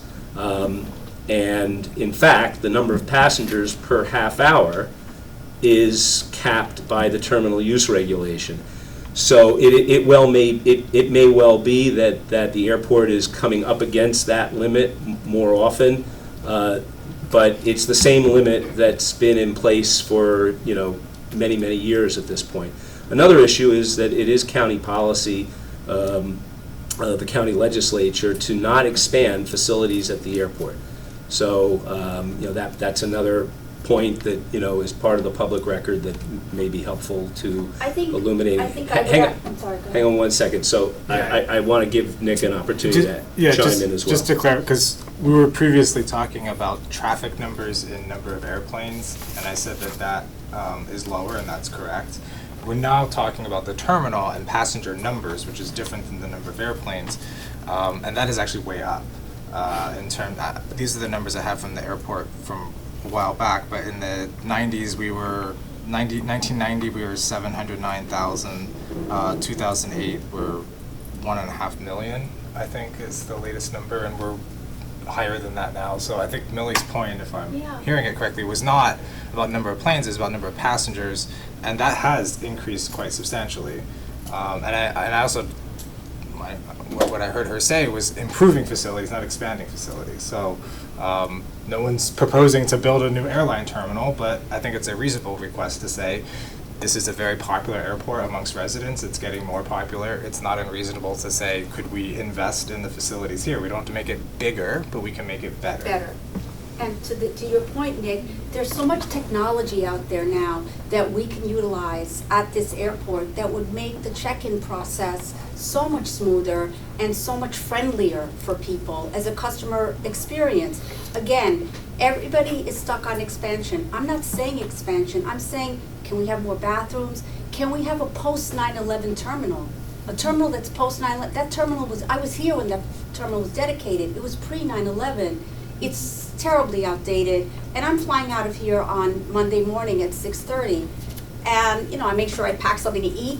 I make sure that I go to the lavatory before I go through security. I mean, there's all these things. And I'm just saying, we're not talking about that. You guys aren't even talking about that. Your focus is environmental, which it should be. Noise always has been. But I think you have to look at the people that are flying in and out of this airport at JetBlue. And another thing, a couple of weeks ago, there was a hurricane in Florida. I can't tell you how many calls I got from around the county of people wanting to get their relatives. I'm in the private aviation business, out of Florida.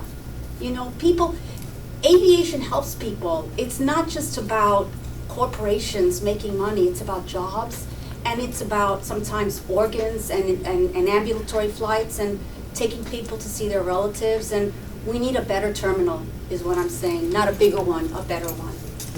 Again, thank you, appreciate your input. And what we do here is take input in. We see if we hear certain things from one or two people, if we hear other things from 100 or 200 people, and that all of that helps us as a group decide what ought to be on the agenda and what we ought to weigh in on, as well as input from the county itself as to what we should be looking at. So I appreciate that contribution. Okay, so we are up to unfinished business.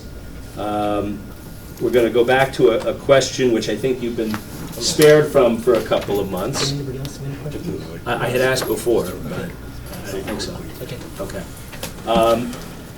So Chris, Peter, where are we with catching up on the airport monitor and in particular the missing charts? Don't ask. Well, I have to ask, so. I'm not doing it to put you on the spot, but if I am more than open to suggestions on a better process that will lead us towards the public being able to see the data that they're normally supposed to be able to see. I really don't have an answer. Okay, fair enough. Okay.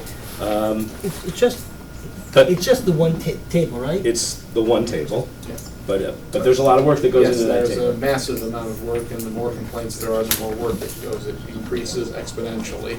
Right. Is there anybody else, Peter? Do you have any insight as to? We're gonna look at, seeing if we can get it done quick.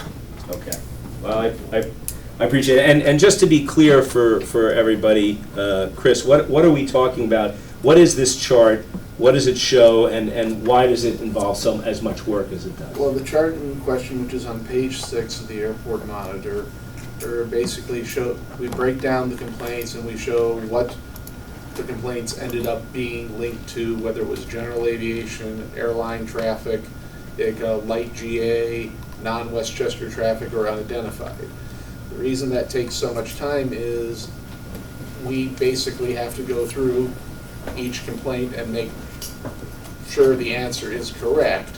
And the system is automated and it does an automatic linking, and the algorithm is getting better.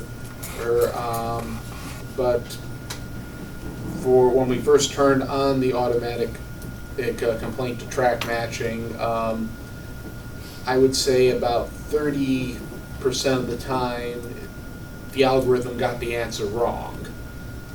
So yes, we could give you what's in the computer now and just say, okay, here it is. That's one option we would consider, saying, okay, we're just going to go with whatever the computer says, because like I said, it is getting better. It's only now getting it wrong about maybe 8% of the time. But there's always going to be, the only way to know for 100% certain that it's correct is to literally go through every single complaint one by one. Which sort of defeats the purpose of having the automatic system to begin with. Well, it's good for like I said, it'll do 8%. Right. It's not the simplest thing in the world to do. Didn't the noise consultant talk about they have a better way to determine where, they have better algorithms? Well, yes, the algorithm, like I said, it is improving, but We don't have that. Well, no, it is improving. It is in the system. They implemented that, and like I said, from the beginning of the year, we were getting something like, from March, I think from the tracking, which is, I had to correct 27% of the complaints in that month. And there's also another issue which is a bit more difficult to deal with, namely that since 85% of our traffic is private traffic, quite a few aircraft, the owners will block their tail numbers from showing up in flight tracking systems and in the feed that we get from the FAA. So when we look at that, we might get the aircraft type or it just may say arrival, and when you get one of those, what I have to do is basically go listen to our recordings of the air traffic control tower, or find that one particular flight in that time range, hope that they're not using a call sign and are actually using their tail number, and then find out what the registered owner of that airplane is, and then I can fill that in and tell whether it was a based airplane or a transient airplane. Okay, all right, that certainly does sound like... That slows us. You gotta get another Very job. cumbersome. Wow. Sorry. I mean, we're not, believe me, we're not laughing out of any amusement over your situation. No, Just out very of difficult. discomfort about you being in a position of having to do all of that. Yeah, in a typical month, I don't remember the most, I don't have enough figures for more recent months, I think for March, there were about maybe 300 or 400 complaints that didn't have tail numbers attached to them. And so that... Why don't we just make a value judgment as to how important it is, or isn't Yeah. it, to get the information? Hang on one second. Rob? In the context, how much time do you think is allocated to preparing this, to complete it, as it's structured currently? How much time does it take to do that? What, the entire airport monitor? No, that particular section of the report that really bites out your time. It depends on how many complaints we get. Real ballpark.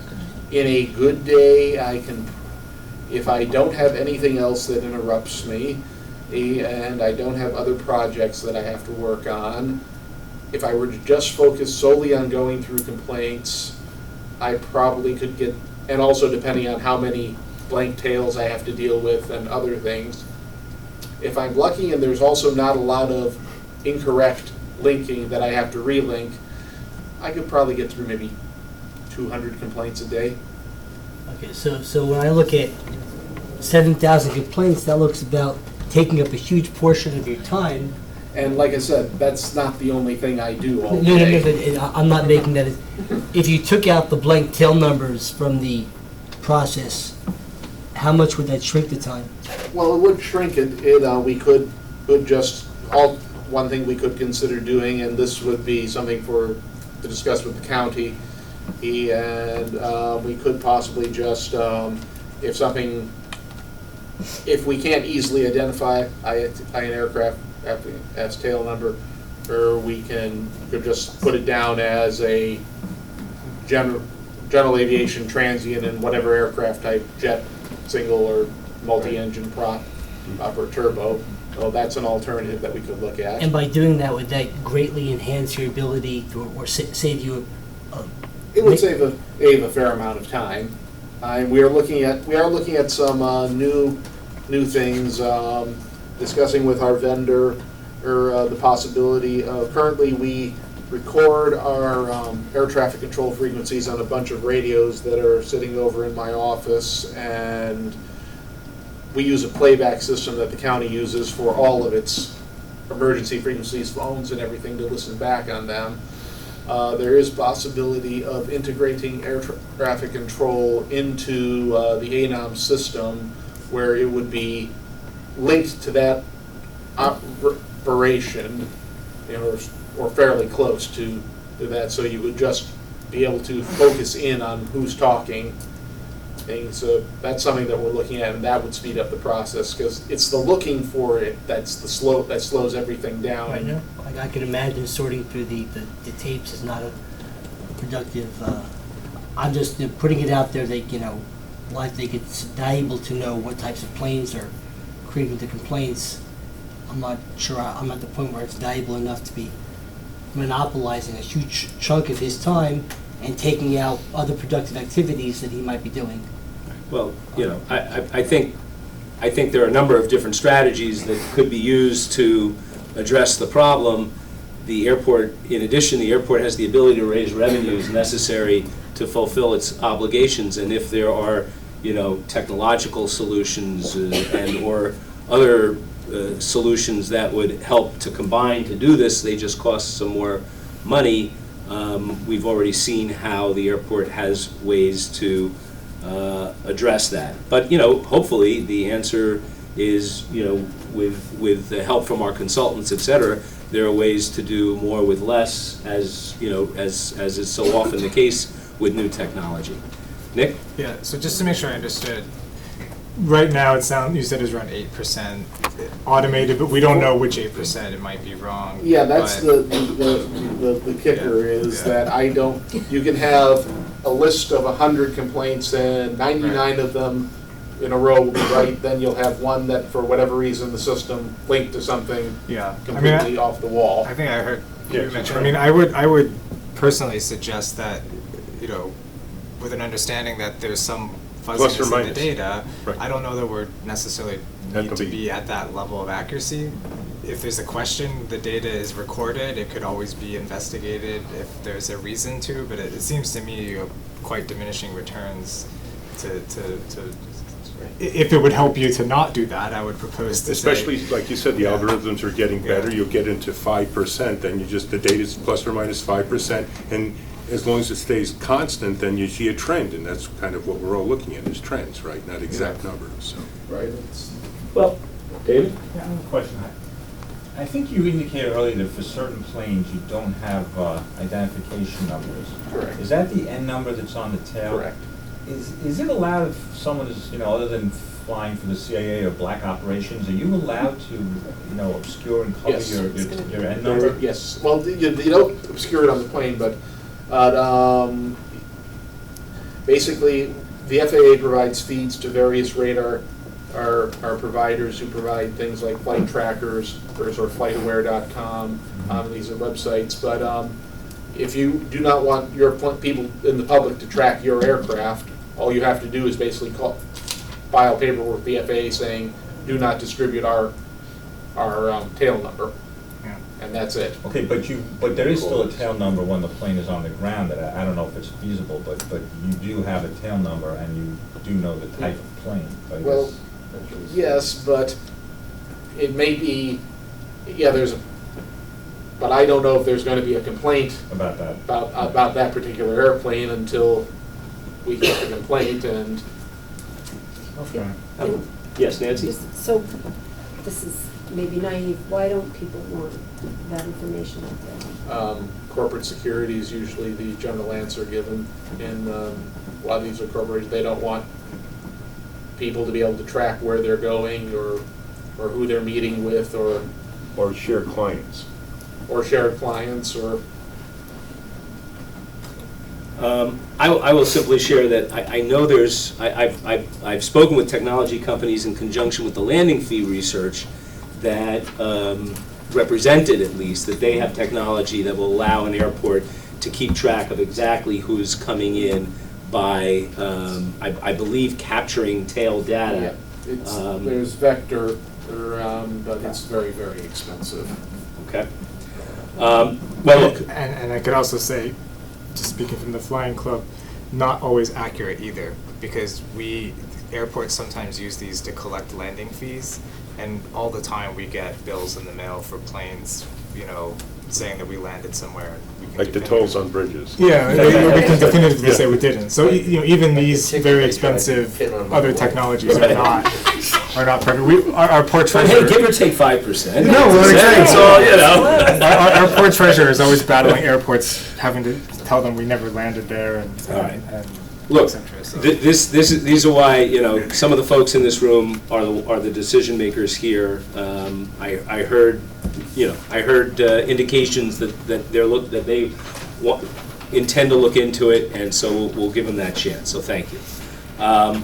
Okay, anything else on that? Otherwise, let's move on to our new business. This is a PFAS, considering a resolution to forward recommendations on water contamination at the airport, in particular PFAS chemical-related contamination that we have received from an organization called the Coalition to Prevent Westchester Airport Expansion, that is requested on behalf of their several hundred members that we take a look at their recommendations, some of which have already been adopted by the county. There has been patience here. This was first on our agenda back in May. It's gotten kicked forward by time constraints, and I'm hoping that we can address that at this meeting in order to help, albeit with less advance time than I appreciate people may have liked. I summarized, I took their proposal and I summarized it into a resolution, which I hope at this point everybody has in front of them. The resolution has 6 pieces reflecting the 6 recommendations.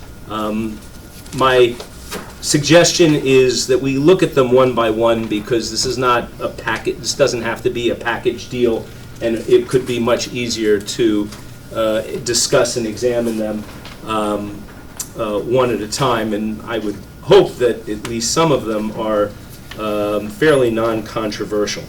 So, in addition, of course, the materials, the presentation that this is based on was distributed earlier in the summer to the members of the board. So, by the way, we have the copy of the resolution on a file on the thumb drive, so we should be able to put it up there and have it captured by the video recording and visible to all of the attendees. We also have some additional, here, I have a couple more. Is it this one here? Yes. Yes. So, here, I'll just read the introduction. Be it resolved that Westchester County Airport Advisory Board hereby commends the county government for addressing and seeking to mitigate groundwater pollution at the airport, including pollution from PFAS-related chemicals. The board thanks the Coalition to Prevent Westchester Airport Expansion for bringing its April 2019 report to the attention of the board, and encourages the county to implement as soon as practicable these following recommendations. Can we stop right there? Yeah. Questions? What does the first part of that second sentence have to do with the second part of the sentence? Is the coalition asking us to encourage the county, or is our board asking the county to consider? Our board is So what does the first part of the sentence have to do with the second? It's the board thanks the folks who provided us with these recommendations. This is not the board's original thinking. I think it's just basic the intent is basic attribution. Should be a sentence in and of itself if we think that's relevant. Okay. To the actual resolution. You know, but I'm happy to edit this. I mean, again, we just got this wording.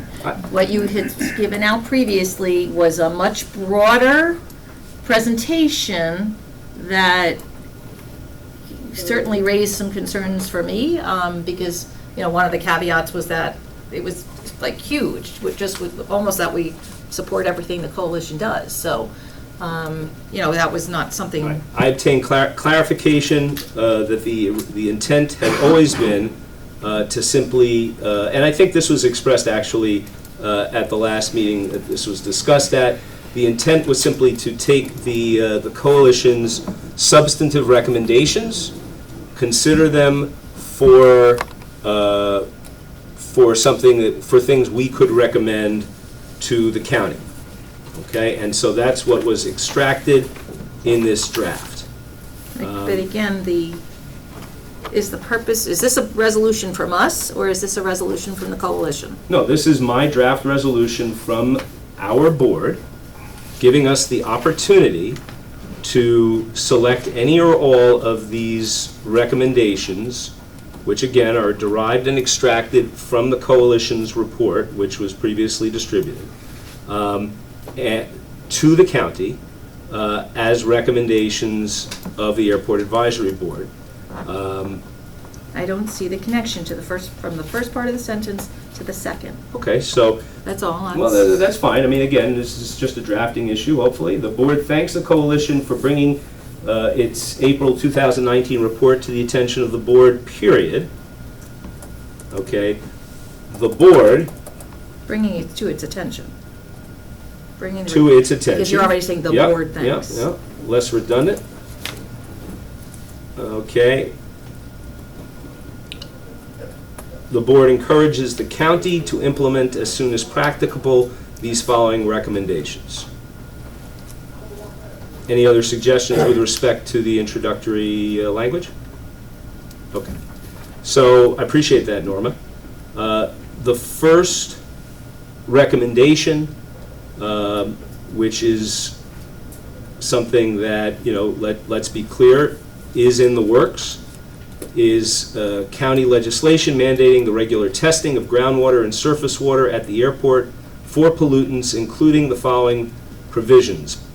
Biannual or more frequent testing to include both groundwater test wells and surface water outfalls, automatically encompass so-called emerging contaminants as identified by the EPA or New York City Department of Environmental Protection, and prompt publication of test results, including distribution to the Airport Advisory Board.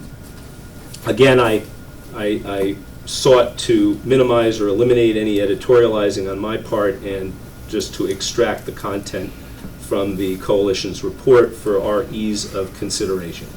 So, why don't we, I'm going to propose that we just stop there and examine this, this item.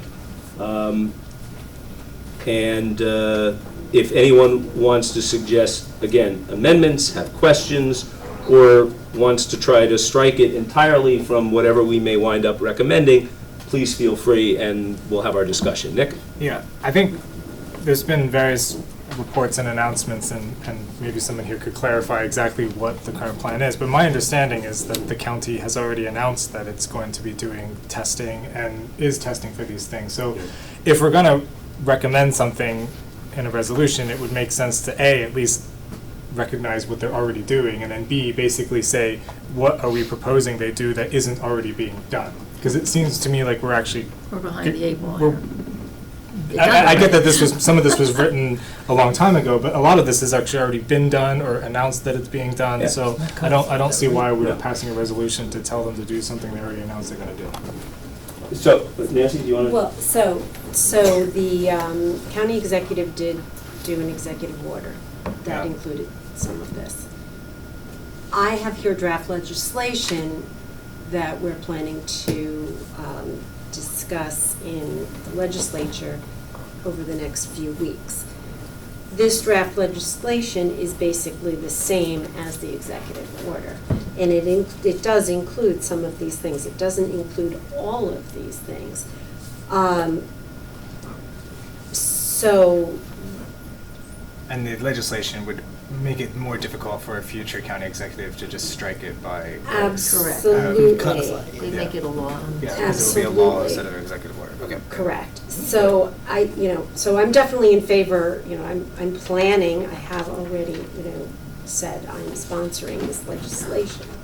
I haven't looked at it closely compared to these recommendations, and I don't know how a resolution coming from this body, I guess we can just take it into consideration when we discuss it at the table in committee.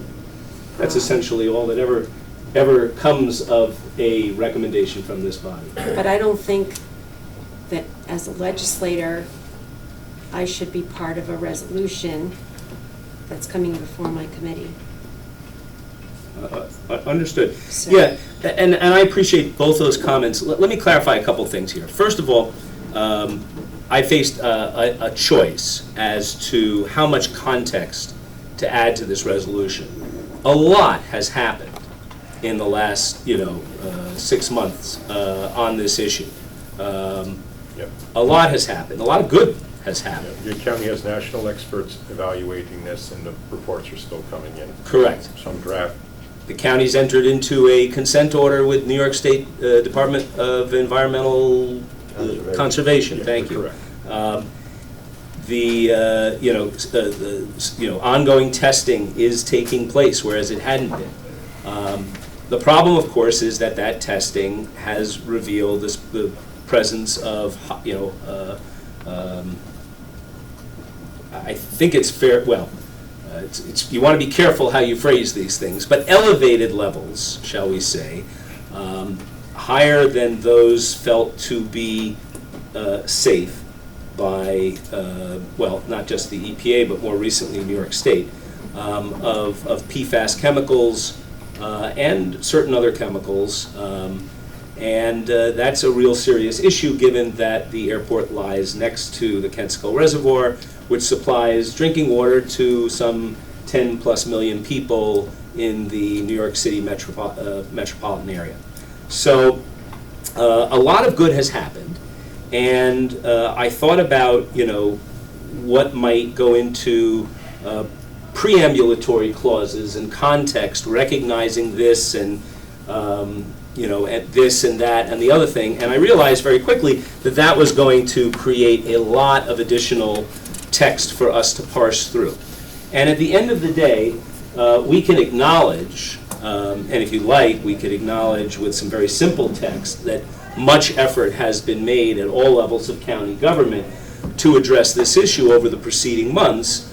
Nonetheless, these proposals, should we vote that way, are worth, in our view, considering as the county proceeds with that process, because it is certainly far from over. None of the legislation has yet come to the floor for a vote. Some of these other items, are not implemented or fully implemented. So again, it is my role here to bring forth the recommendations of the coalition, as we had agreed to do, for us to have a discussion, and we can, decide as a group to go, in whatever direction we wish to go with it. I want to, personally, I think we should avoid having the best be the enemy of the good. That because we don't have clauses that recognize every little thing or every big thing that has been done, we therefore shouldn't proceed at all. I think we have some very straightforward recommendations in front of us that, without being scientists or experts, we can, in our capacity as a community advisory board, weigh in on, should we so choose. Dave? Yeah, I thought, in looking at this, today's the first day, of course, I've ever seen this. It strikes me that the prefatory language really should be called whereas clauses. These are really whereas clauses. You'd say, whereas the board commends the county government for, doing whatever, and whereas the board thanks the coalition for all of its hard work in bringing these issues to our attention, now therefore be it resolved that the board encourages and urges the county to do so and so, like you have it. And I think that would perhaps address Norma's concerns. Hey, I'm a simple community member looking to draft plain English recommendations. I don't know to what extent, as an advisory board, we're bound to adopt that formalistic tone, but the good news is we've got the folks here that know how to do it. That said, I'm concerned that we not get bogged down in the formalities when we may or may not feel like passing on recommendations on the substance of any of these items. So if, in fact, we would like to pass on any of these recommendations, and the one thing holding us up is some of these language issues, then I suggest it might make sense to go back and address those now or have them redrafted. but we might be putting the cart before the horse by not focusing on, by not focusing on what we can support here substantively or not. Nick? Yeah, so I'm glad that there's legislation in the works, which is great on this subject. And maybe, I don't know if you've had a chance to review that or not, but is there a specific thing that's not already in the works that you're saying should be in the works? Because I guess that was kind of the gist of my earlier question. Is like, there's a lot of stuff in motion. I think everyone on this board broadly agrees with what's happening there and supports it. And these things take time, but stuff is happening. A lot is happening. Are there additional things that should be happening that are not already in the works? And that, for me, would be a substantive thing where we could say, hey, this isn't already happening, but we think somebody should be looking at this. That would be and again, we're constantly working and coming up with the new ideas and new solutions to the problem. Right now, like I said, we have national experts looking at this. I would not be able to ground truth some of this stuff that is not already being done. The study is very extensive, and there is increased monitoring, and because there's in 3, I have to strike all the 3 because I don't know whether that's already done. I mean, there's. And 2 as well. I think we've already heard most airports in the country. I'm looking at reports every day. There's a lot of information out there, and it's a weird situation. Pretty much everyone who has the ability to doesn't want to be using this film anymore, but unfortunately, the federal government requires it to be used. And so, as soon as that goes away, I don't think there's anyone going to be like, oh, we still want to use this incredibly toxic foam that's polluting our water. No, nobody's going to want to do that. But until the federal government changes the law, people are kind of in a tough spot. Rob? I just go back to the issue that right now there is no legislation. It's all executive orders. And I appreciate the efforts that the county has taken to date. And so when I look at whether or not this is appropriate or not, it's in the context of encouraging legislators in the county to move forward and codify this, so it's not really, doesn't really go from who's in the county executive seat, and it goes to a much deeper. But then the motion should say we encourage, to codify in legislation. That would be a general statement. Well, essentially that. Okay. So again, so I'm getting some feedback, which could be constructive feedback, but it's a little bit helter-skelter. Would people? So I'll throw this out there. As I said, we do have draft legislation. It does include things like biannual or more frequent testing. It does include testing of both groundwater and surface water. It does not include, and I don't think it should include, number 6, declaration that the county no longer is considering or will entertain a change in governance. That's not something that would be. And it doesn't relate to the In- first sentence, the preface. In fairness, number 6, I don't believe has any relationship to number 1. In other words, these are 6 separate recommendations that the coalition presented to us. Yeah, so that's part of the, And again, we don't need to, we could, I suppose, we could say, hey, we don't like all 6 of these, so we're just going to say no to everything. Or we could say, look, we like 1, 2, and 4, but not 2, 5, and 6. We're going to pass on 1, 2, and 4. Which is how I'm proposing that we look at it, just taking each one in turn. So I'll just say, I am very happy to take these recommendations and look more carefully at the draft legislation and, work in things that seem to be appropriate without this board doing a resolution. I could bring it back to the board. The issue there is we're not meeting till the end of October, and I think we'd like to be moving this along. But I don't, I think there's a few different things here that are a little bit working against each other. So I don't know if people on the board would be satisfied with that solution, that I take these and incorporate the ones that seem to be appropriate. I can do that if you want to run through these, just discussing them and see what people think are appropriate.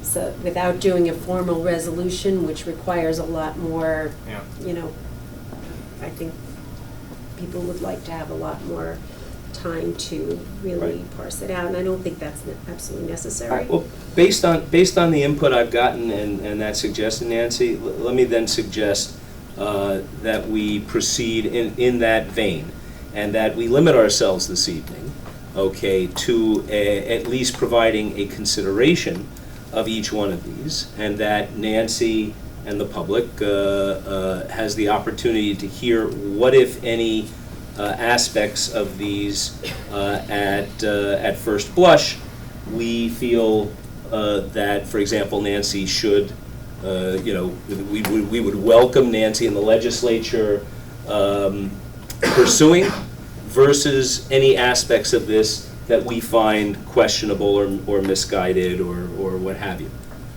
Any objections to that? And we can just spend a couple of minutes, hopefully, on each one of them and then table it.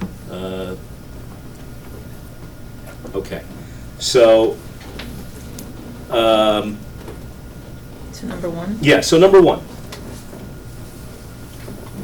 Norman. Okay, first off, I think it needs to start with adoption of county legislation. You just want to implement legislation? Norma, I appreciate the comment. You're not wrong, but can I just take Okay. advantage to say that We're not I wordsmithing think, it? yeah, let's not wordsmith right now, and let's just focus on the Okay. substance So then under of the C, recommendations. you have the federal government and you have New York City. It would be helpful, I would believe, to put in New York State DEC. Yes, Okay. they're the lead right now. Yeah, exactly. That's whose guidelines you would Yeah. hope you'd be following in New York You don't State. PA, You don't need federal, New York City. DEP is New York City. You don't need New York City. DEC is Well, New okay, York State. keep in mind again, I'm simply taking the I was not looking to editorialize from that, but if you're No saying. harm in leaving it in there, just add Yeah, in, just add in New York State. I just wanted to make a point that Rob, yeah. number 1 and number 3, this is not the first time. Could you just introduce yourself? My name is Robert Funicello. My title is Director of Environmental Projects for the airport, as well as another department. This is not the first time the county has considered how to determine whether or not its groundwater is contaminated and impacting environmental resources off the airport, including the reservoir. We did this 20 years ago. And the point I wanted to make is that between number 1, which is combining groundwater along with surface water, and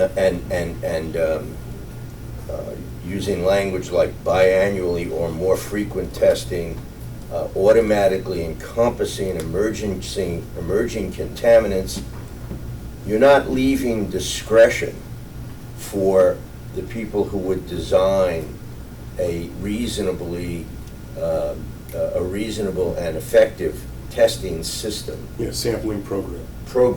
You don't want to test, there's a lot of things we don't have to test for here. Why? Well, first off, we have about 12 or 18 years of data.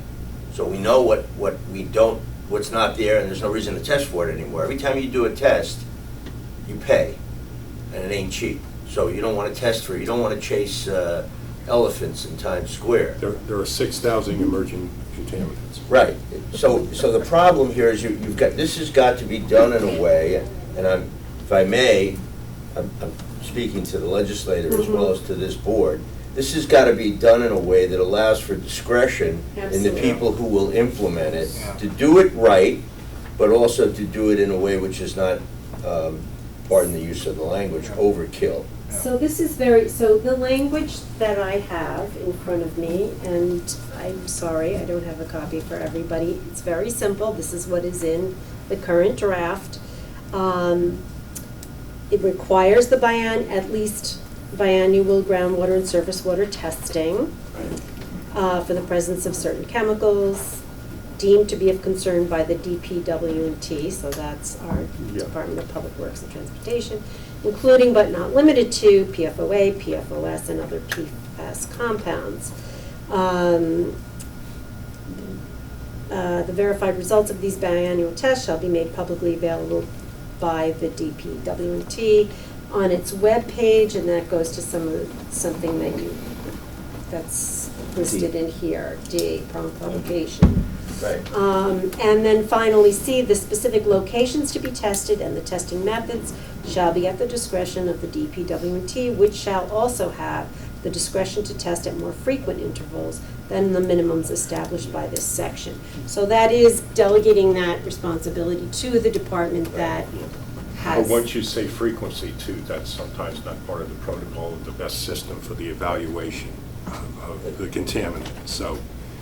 So you gotta, yeah. You know, whenever you're in any of these cleanups, there'll be one well you test, a monthly, and then Right. one you test biannually. Right. That has 2 biannual hits with nothing, then you do third, you get nothing, no more with the expense of those, you don't test again, so you But can't. that's why it's in the The other point I wanted Right. to make is that you have to distinguish in your own minds and in the way this is drafted between the groundwater monitoring program and any spill response that the airport is doing because of the discovery of particular contaminants.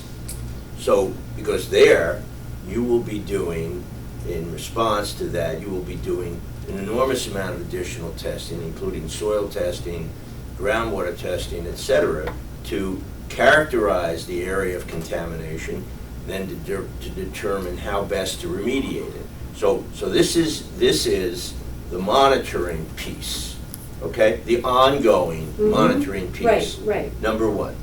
The other thing is that mandating that wells be put on the south end of the airport simply because there aren't any there, it suggests that the governing concept here is more is better, and that's just not true. And drilling wells in places where you don't need wells because nothing about that site suggests wells are necessary there is a waste of money. We went through this with the original discussions about, in this room, among other places, about how to design the groundwater monitoring, the original site investigation. And the argument from the environmental community, including some of the same people who are mentioned here, was that we needed a groundwater monitoring well every 100 feet along the north and east-west boundary of the airport. And the reason I bring this up is simply to say that after thorough evaluation by the Attorney General's office, by DEC, by the Waterworks, that was determined not to be necessary. But what was recommended was some additional, what we call, we have a name for it, with the wells, perimeter wells along one portion of the airport. So it was hashed out by the people who have expertise, right? So I'm suggesting, regulators. Right, I'm suggesting that you have you leave some, this is a voluntary program, so you leave some room for expertise to be applied in the design of the program. And then the surface water issue is really a separate issue, and that gets into what the Clean Water Act requires, what kind of sampling. We are going to be sampling surface water in connection with the PFAS remediation. So, but to say we're going to do it on an ongoing basis, at this moment, I don't know how that plays into the Speedies permit, Clean Water Act requirements that we face. And they're different standards. Yeah, so we'd have to look at that further. I don't have an opinion on that right now. We are doing that because we've identified a particular contamination in a particular area. What we have, so you know, is you have groundwater here contaminated with PFAS that is recharging. That's what they call it. They don't call it discharging. Recharging into some surface streams that then flow into the reservoir. So the source of the contamination in this particular instance, now, and I want to add something about the reservoir, that flow toward the reservoir. So the groundwater is the source. The streams are just carrying it. Okay. The reservoir's been sampled over and over and over again. Sure. They have not identified, it's non-detect for these contaminants. So you have to keep in mind that while, yes, there is contamination here now, it's in terms of the amount of contamination, the concentration, and the total amount of water in the reservoir. At present time, no threat to public health in the reservoir has been identified. And there's no anticipation that it will be identified. And why? Well, because we know these chemicals have been applied here since '83, from the 70s to '83, and then essentially none were applied after that, after the National Guard left, with some minor exceptions. And we're not doing it now at all. So, if it hasn't reached the reservoir in identifiable concentrations, detectable concentrations, in that long period of time, it's very unlikely it will, because there's no more being added. Oh, and by the way, we took out 27 tons of soil in the area of the highest contamination. So, around the burn pit. 20 years ago. About 2001, 2001, right? So it's true. I don't want to get into a whole discussion of the extent of the threat, but in shaping this, it should be shaped in a way that allows discretion for the people who will ultimately, and oversight by the board, by the people who do this for a living. Yeah. Who do water quality testing for a living. So I take it from that you weren't consulted by the law department when this was put together. I wasn't. Well, I don't know, because this was based, like I said, on the executive order. And it came to us from the law department. So I think there needs to be, we'll have some other discussions offline about this. When there's a discussion of frequency and type and where. Yeah, which I think seems to be in the discretion of. Right, exactly. Where it should be. And as long as that language put in there, Right, that's in there. Well, that's in there. So,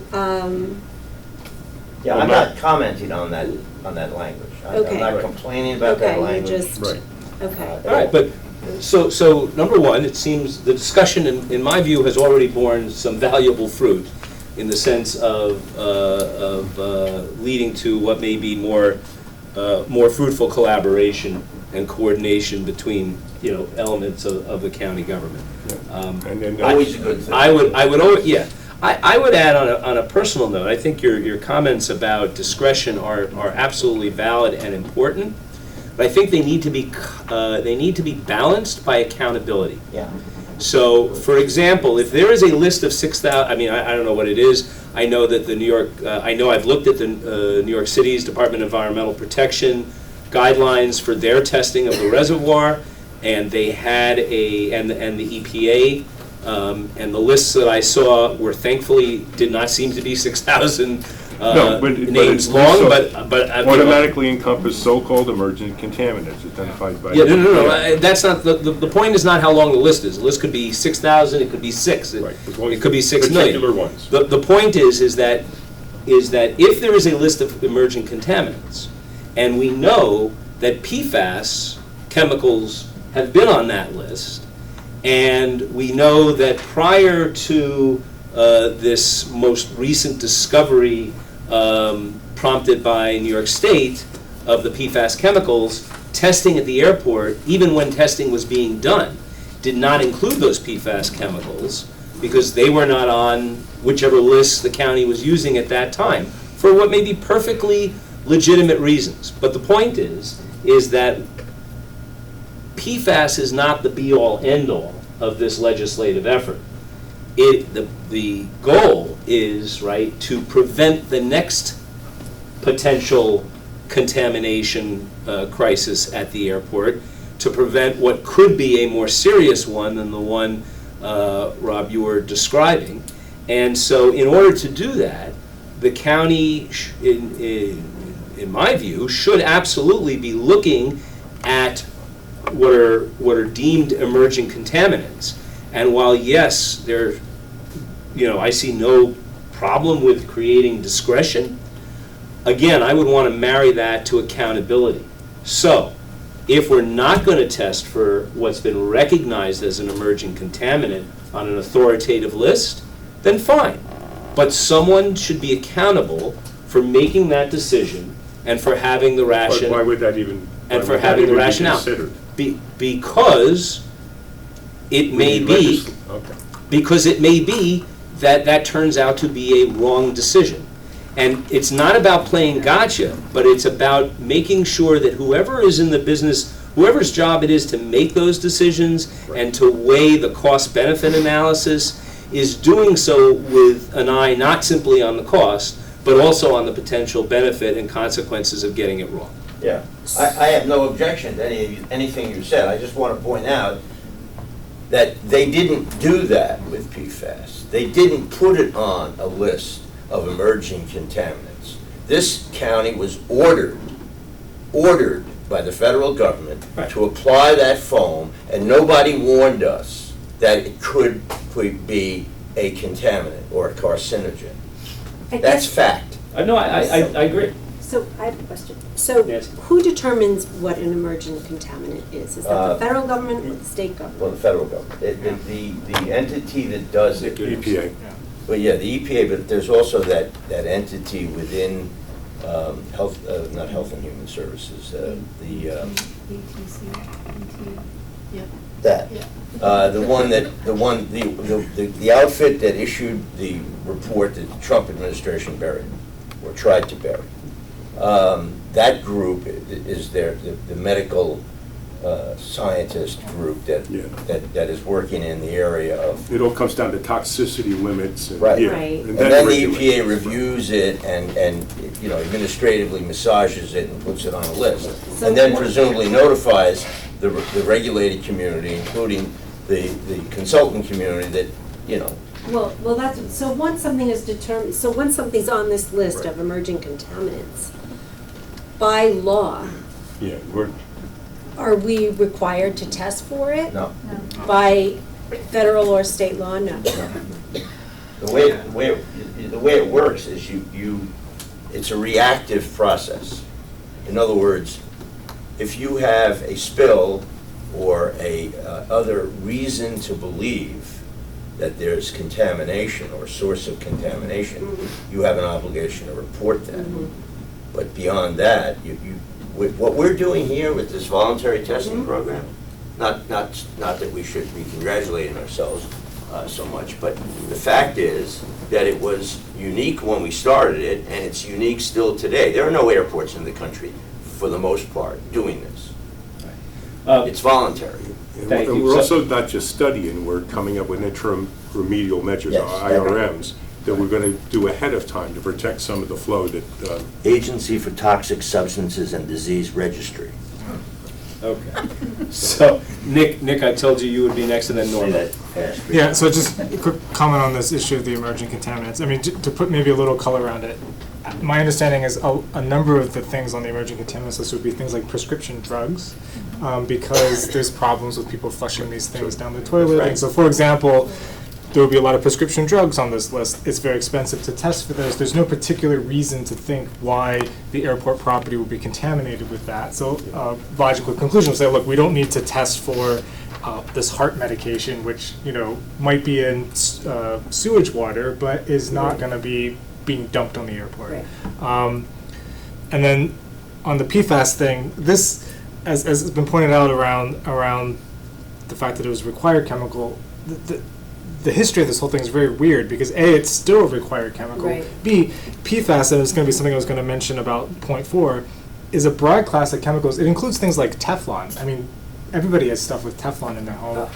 Most people's nonstick cookware had these PFAS Yes. chemicals on it. So Yes. it's a relatively recent thing that the scientific community has looked at and said, Any waterproof, waterproof, yeah. spray. So this stuff Vortex. went from being everywhere, Right. on your clothing, in your cookware, all of a sudden people said, ooh, wait a minute, maybe this isn't so good. And by the way, Um, it's in our blood. And it's in Kinda our like blood. So this is a little bit of a different scenario than we shouldn't have been, this went from being a chemical that was almost thought of being like, put it everywhere to. Right. Well, they used to, you have it at carnivals where they put it on kids would like run through it. So fair enough, but, Right. as Nancy said, as with vaping, that doesn't make it any better. No, but what you were getting at before, of course, certainly when it vets down through, the regulatory agencies, the county would never regulate it or not, never ignore a contaminant that could pollute the water system, county health department, or anybody else involved in that.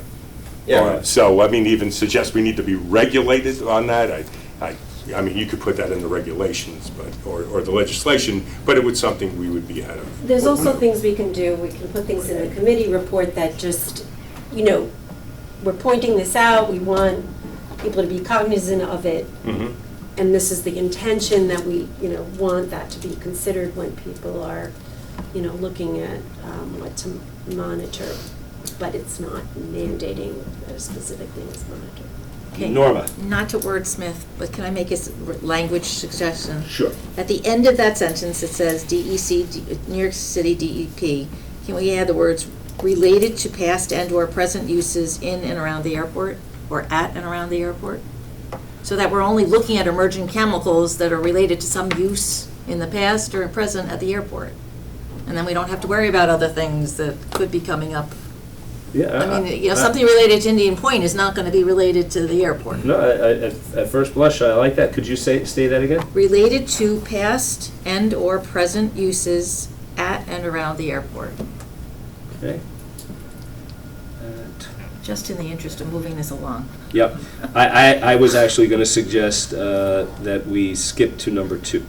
Is there any in the substance of number 2, is there anything in the substance of recommendations number 2, A, B, and C, that people want to particularly support or, again, question?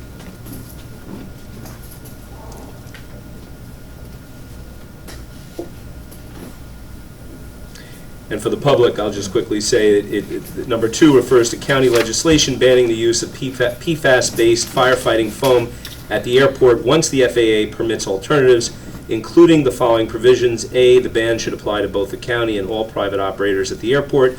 That's in there already. Okay. B, the users of firefighting foam should be required to develop and submit to the county a transition plan in time to allow for rapid adoption of non-PFAS foam by October 2021, which is the date by which the 2018 FAA Reauthorization Act requires the FAA to permit foam alternatives. And C, verification of users' transition and monitoring of future chemical use. David? Yeah, hi. With C, this and monitoring of future chemical use, I don't get how that relates to what precedes it in A, B, in the first half of C. What are you trying to get at there? I think the point was to keep track of what is being used for firefighting foam. It certainly could stand to be clear in terms of the language. Future firefighting foam chemicals. Well, should we also Future use. Transition to what? Right, transition to an alternative firefighting foam.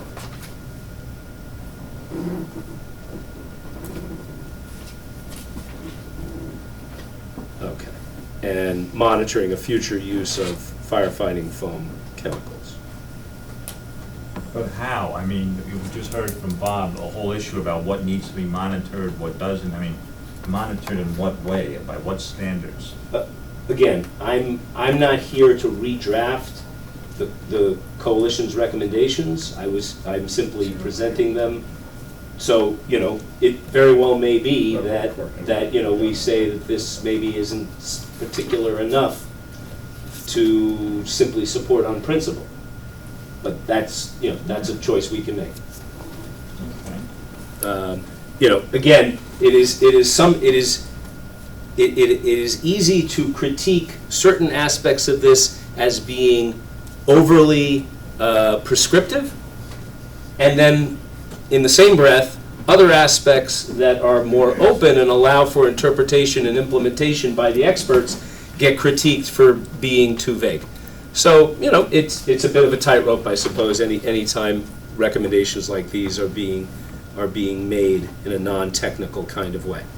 But okay, Nancy? And also, some of this is specific to the legislation, some of it isn't, right? I mean, 1 and 2 seem to be specific to the legislation. Sorry, 1 and 2, you mean A and B? Well, no, I mean 1 and, now I'm talking about the overall resolution, 1 and 2 Yes. are, but as we get down to even 3, is that No. something that's being suggested for the No. not- legislation, or that's just a suggestion? Yeah, my understanding is that's that, done? right, my understanding is 3 Okay. through 6 are not related Okay. directly to Got it. the legislation. And the legislation says that when the phone is available, then you would switch. Yes. So that's already in there. Yes, it does say that. It does not say anything about submitting a plan for how it's going to be, how the transition is going to take place. Yeah, so I guess the question, it seems to me here, is the issue of timing, right?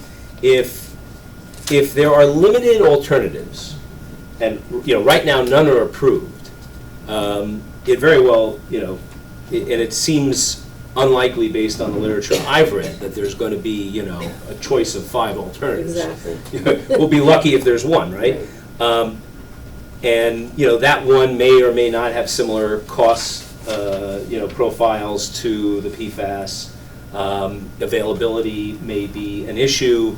It may be that if you're not sort of first in line to get it, then you're going to have to get to the back of the line and wait. There's a lot of reasons why the transition could take longer and be more fraught than you might assume in advance going in. So I think the question is, the underlying interest here is, can our legislation, can our county do anything to help make sure that, we're not just beginning to think about, when October 2021 comes, or whatever the date the FAA, announces, it's now not the beginning of a potentially multi-year process of thinking about how we're going to substitute out the systems necessary to adopt better, safer, cleaner firefighting. Norma? I actually don't mind the transition plan language, because one of the things you should be concerned about is the disposal of the existing chemicals that are already stored here. Absolutely, yeah. And what's going to happen to them, where are they gonna go? Yeah. So this is actually one component of it. I believe we should, in fact, have a transition plan. Yeah, Okay. it's not easy to get rid of them. No, yeah. I'm sure it's getting harder and harder by the day at No, this point. they come up that you even put it in concrete and bury it in concrete. I mean, it's that. Right, because it is so water soluble, it's hard Right, to find a safe place for it. Yeah, line landfills and put it in concrete and, not a hard concrete, Right. but concrete hard enough to hold it together. Yeah. It's a whole, Okay, any other comments on number 2? Okay, number 3, before we dive into number 3, Hugh, I thought, you had something to say before that I wanted to parse out. So is some of this well, it's too specific. decided on already? No, I don't have, the report I have is 4 inches thick. Yeah, they just say general increased wells based on what? That's why we're doing the study. I mean, so I won't vote for anything that says, these all could be in the report. I don't know, when did this go out, by the way, this document? This document today. Oh, okay, well, so I have no time to look No. at this and compare it, but Right. I'm sure this could already be in the report, and it's very specific, and maybe you don't have to increase the wells. So I'm not, there's no way I could vote for this tonight. So, again, I'm not gonna limit or, I know it's just a recommendation, but, again, it's like somebody will come back, well, why didn't you do that? Well, because the expert Yeah. said you didn't have to do it. Or, maybe it'll be more, or maybe it's not in that area. And again, the frequency of the testing is going to vary eventually once you get a broader sense of where the pollution is and which way it's migrating. Again, groundwater goes in different directions, so that could be a good reason why it's never hit the reservoir. So anyway, so that's what they're doing. They're determining the groundwater movement. They're they're defining the problem, and you're solving the problem. Okay?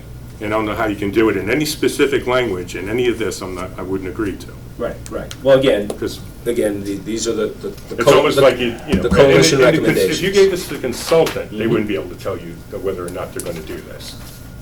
The expert's working on it right now. Well, we may do that, may not. Right, because it's still under study. That's right. Okay. So that's why we're kind of ahead of ourselves with this. Right, well, look, there's a technical aspect to this. Right. And there's also a, Aspiration. yeah, an aspirational, a political, I mean, there are Yeah. communities around the airport that, have for the first time in years been confronted by data about water testing that they were, unaware of and unconcerned about until the PFAS issue came up. Right. And putting the PFAS issue aside even, I certainly have received plenty of comments that said, what do you mean there's no, what's the term, bedrock wells on the, Rybrook side, Rybrook and Purchase. Hang on. Purchase side of the airport. What do you mean there are no wells around the fire testing sites, the firefighting testing sites? And, I've become educated myself. One of my answers is, to the best of my knowledge, it's been represented to me by the county that the firefighting testing site, has never used chemicals other than water. In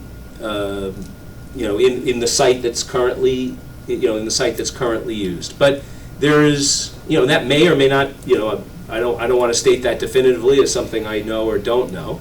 But the point is that there are technical reasons to drill wells and test, and then based on appropriate cost-benefit analysis, there are other reasons to address community concerns of those around the airport, or at least to give them some way to say, hey, if the next thing that comes along, there's at least some chance that it'll be caught, because there is some testing going on, closer to your homes, that may in fact catch the next spill, the next compound, the next emerging thing. Yeah, and that's basically. The experts it's an can't really iterative- address Yeah, that. so the iterative process is you go, the experts have the study, they submit it to the DEC, and then 2-3 weeks later, you get the comments, look a little more into this, I recommend this. Right. They give the study and the recommendations and the interim remedial measures, which I mentioned before that we're going to do. They give direction for that, and that goes back and forth a number of times. It's not an easy solution, and again, there has to be some flexibility there, and depending on where, the extent of the contamination and where it is, different things are recommended. And they ask you to look into a little bit more. It's being, it's overseen right now by the DEC, the study, and the county. Again, from a technical perspective. Well, from the Yes. point, yeah, from Yeah, the well- point of view of ensuring that any contamination of this nature that might exist on this airport will be identified. So anyone who lives on the south end of the airport and is concerned that they might be impacted by this contamination should be assured that it's being investigated to determine across the entire airport where additional investigation, monitoring wells or what have you, needs to be done. By this contamination, do you mean PFAS chemicals? I mean- Or do you mean an ongoing program to identify Well, as far as- whatever contaminations may take place or may be found in the As far as the future? ongoing program goes, we had already implemented, of course it was suspended, we had already implemented a groundwater monitoring program that was designed to identify any contaminants And if someone had said, by the way, there's this new contaminant, we would have tested for it.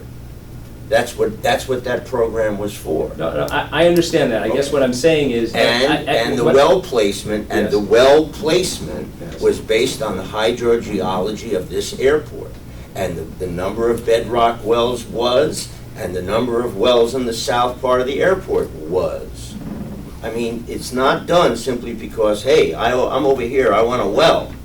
No, I'm sorry, that's not the way it's done. No, but it certainly. They can be assured. But it's been represented to me that the proximity of the reservoir certainly played a role in the increased number of wells that are placed on the northern and western perimeter of the airport as I told you compared to that the tonight. southern and eastern I told you part that of the tonight. airport. But the difference is, nobody is drinking water down there, okay? So there's no method of contamination that you have to be concerned about.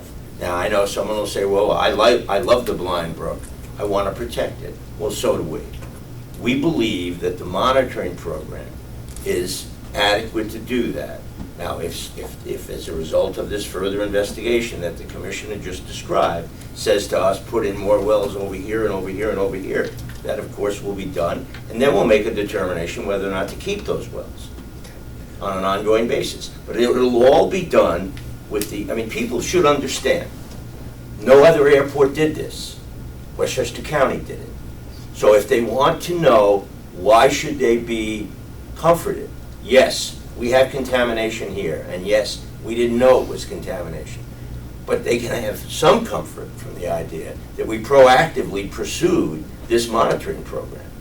Yeah. And spent a couple of $100,000 a year on it while it was running? Yep. And I don't think more than that. I don't think there's anybody in this room that is not commending the county I'm not looking for for everything I want people to be done. assured. That's the point of the program. Exactly. Right. Okay. All right. Any other comments on number 3? Number 4. So we're leaving number 3 in? No, we're not leaving or doing anything right now. We're simply discussing. We're simply discussing the substance with the idea of then seeing, again, we've had a number, I think, of constructive points come from the discussion, and the goal at this point is to table the discussion. We're not voting on anything tonight, and we can all think about what, if anything, bless you, what, if anything, we want to do with the draft resolution after that, okay? So number 4, make publicly available an inventory of PFAS chemicals at the airport, including the parties responsible, types and quantities, when and how chemicals have been or would be used. If the county deems this to not be information suitable for public access, it should share it with the Airport Advisory Board, subject to any appropriate non-disclosure standards. Okay? So that is recommendation number 4. Do people have any comments? Norma, and then Nick. My only question is, I'm not sure, I think you need to define what you mean by parties responsible. Okay, fair enough. Nick? And just per the other comment, I think the spirit of this is around the PFAS firefighting from chemicals. You probably just need to specify that because there are PFAS chemicals all over the place. They might be in the couches that have Scotch Guard on them. Exactly. Yes, understood. Okay. Anybody else? Okay. Number 5, appointment of county official with the authority and accountability to act as an effective liaison for public stakeholders and ensure that environmental concerns at the airport receive sustained attention, resources, and transparency, including vigorous application of the airport environmental management system and consistent application of environmental expertise and perspective to ongoing evaluation of airport policies, planning, and projects. This is something that the coalition in their slide labeled an airport environment czar. So, again, questions, comments? David? Initially, isn't this sort of what Bob Funicello's job is? That's Bob's job. But that's why he left. Yeah, apparently nobody's doing it right now. Just kidding. That would be a question we'd have to ask. We wait for Bob. Right? Yeah. So He works for Public Works and Transportation on just that. Yeah. Yes, and that's been his role for the last 20 years, I would say, out here, at least. But I'll let him speak. But that's not the appointed person, but yeah, okay, but it's Yeah. there, but Fair enough. It could So be yeah, I official. mean, yeah, definitely second that, but also, I guess, don't step out again. I'm trying to understand. Started talking. Timing is everything, Rob. Ruined my life. You might get a new job. I'm trying to understand a bit the motivation behind that as a recommendation, only around a lot of what we've heard, in the sense that we do actually Yeah. have that position. Yeah. The airport has done environmental testing at levels which are probably unparalleled of any airport in the country. There are many new initiatives, whether it be the pollution monitoring or the noise monitoring, none of which is required as far as I'm aware, but is being done proactively to address concerns. So I guess this statement makes it sound like We didn't have. none of this is happening and we need to take environmental concerns seriously. I think there's a huge body of evidence to say that it actually already is. Right. And so what specifically that's not being done, including the positions that already exist, should be done. But hang on, I promise you'll have your I have a moment. different slant on it besides that. We're all talking about 5 now. Just so you know. Yes, Yes, I got okay. that. All right, fair enough. Others? Well, there used to be a position at the county, I believe, somebody who was responsible specifically for water testing, is that correct? Am The I, director of the water agency. okay? Well, And then we Yeah, don't there have was that a- anymore. well, no, the whole water agency was banned. That was actually an engineering function for Water District Number 1 and 3. So, yeah, there used to be a whole, within the Department of Environmental Facilities, yes, there was a whole water department there, yes. It has to do with supplying water to, Right. down the Bronx River and up at Valhalla. And now there's not an agency anymore. It's blended into the regular DEF operations.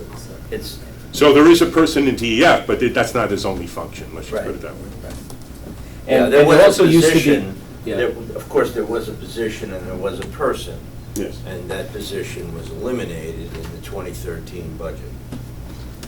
That position being, Director of the water agency. Yeah, Well, right. the last, Whatever it was, the last, yeah. it was Oh, called, it was okay. taken away from engineering. It became more of a planning function. It was called Right. the Water Master. Water Master. Yeah, it Thank was you. some term that covered both stormwater and Popular term water. at the time. And then that was eliminated. Right. So, Right.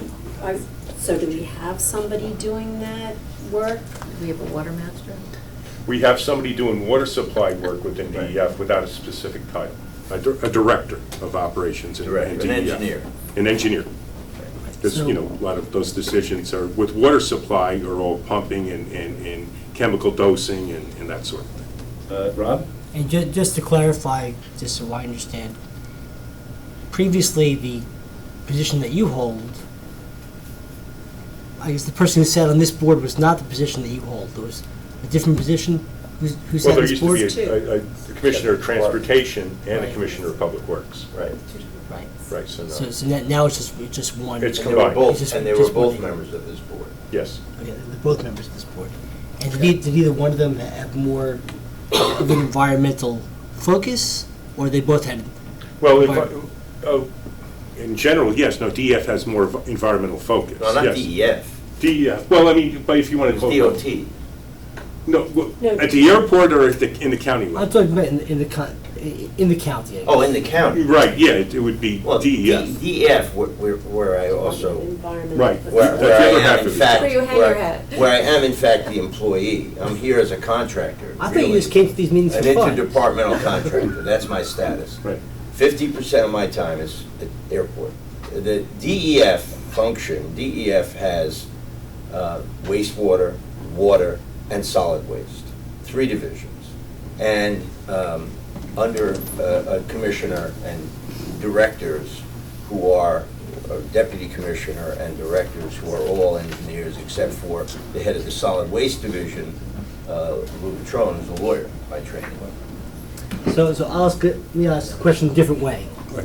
When the county signed a number of leases in 2016 that may or may not have had an environmental impact, on the surrounding areas, Right. was there a specific person, other than the people who signed, who approved that lease? Well- Let me finish the question, okay? Yeah. who might have looked at it and said, you know what, this may have some impact on the surrounding communities. Maybe we ought to think about this, as opposed to other than just the legislators and the. Yeah. No, Yes. it would go through the seeker, it would go through the seeker process. Right. And if it was at the airport, it would have been a, DOT commissioner or combined commissioner, depending on what time frame you're talking about.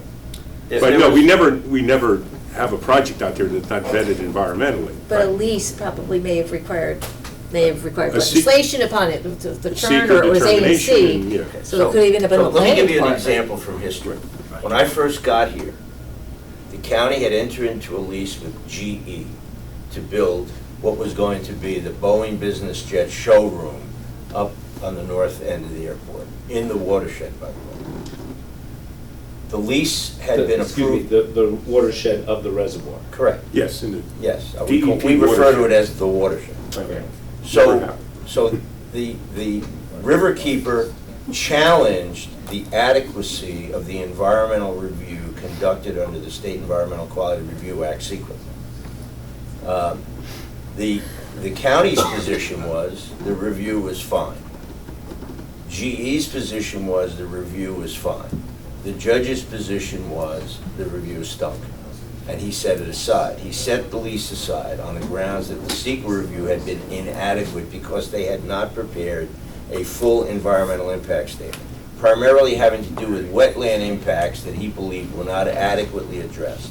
So, in answer to your question, the person or people who should have conducted an adequate environmental review were the lead agency, which was the County of Westchester, the Board of Legislators, and under the Board of Legislators, the way the county does this and has historically is the department or departments, none of these people were involved, by the way, the department or departments that had primary responsibility for the lease, that would have been DOT at that point in time, and the planning department, which has historically conducted secret review, sometimes with consultants, sometimes not, for the county. It's not an individual or one person. And that's part of the environmental responsibilities the county has. But what you're talking about in number 5 here goes beyond that, and what I would like to suggest to you is that we do this with our environmental management system. And years ago, I'm sorry to keep going back and forth here with the history, but I think it's colorful and I think it gives background depth. The county created a position, I don't know what it was called. It was a commissioner level position that was supposed to be on the 9th floor in the county executive's office. So a commissioner level position with one employee in addition to the position itself, and an advisory committee. And that function was to conduct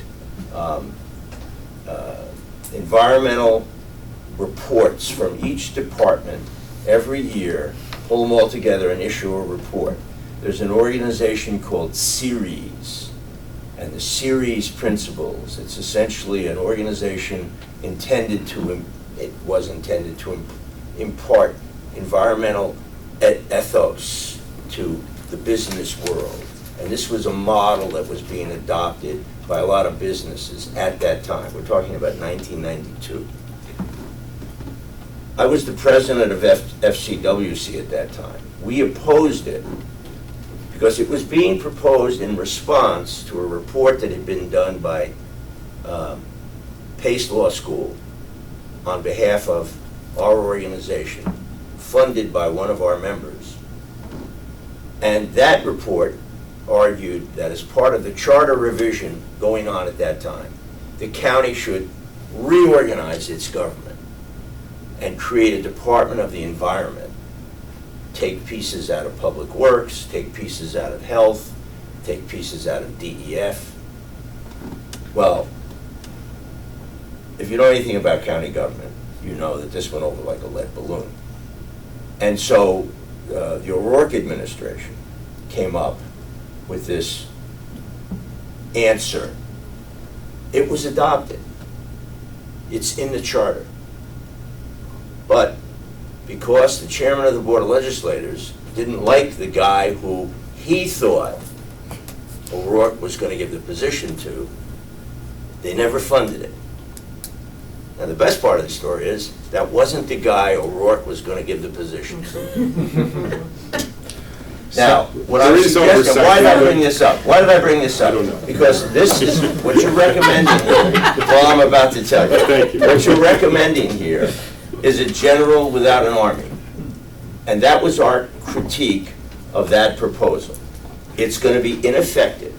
You have to build environmental responsibility into the roots and branches of every department that functions at this airport. And there's now 7 of them because we eliminated one. And that's what we think we did with the environmental management system. Now, we would always welcome more resources, more money, more staff. You know, you want to propose all that? I can't be for it because I'm getting dirty looks, but I'm not against it. But I think this, frankly, would be a waste of money, and all that would happen to this poor person, whoever got this position, is they would spend their life butting heads with every department head who is a general with an army and has line responsibilities, and they're not going to be able to do that job. That it's not going to work. So that potentially raises all sorts of interesting questions about the AEMS, which I am not going to subject you to, put you on the spot on. Subject them to. Yes, well, fair enough. But I appreciate, that's great perspective, not to mention, entertaining anecdotal history. Stop me when I'm lying. But no, I'm not going to stop you there. I'm going to stop you because of the clock. I know. So in terms of number 5, does anybody want to insert any other perspectives?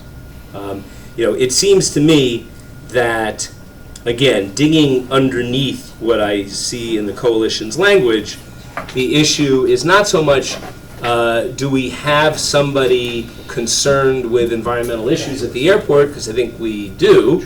The issue is, perhaps what is, again, how much of an army is behind that person and that role and that function. So it's not about Rob, it's about the function, it's about the funding, it's about the staffing, it's about how vigorously AEMS is enacted.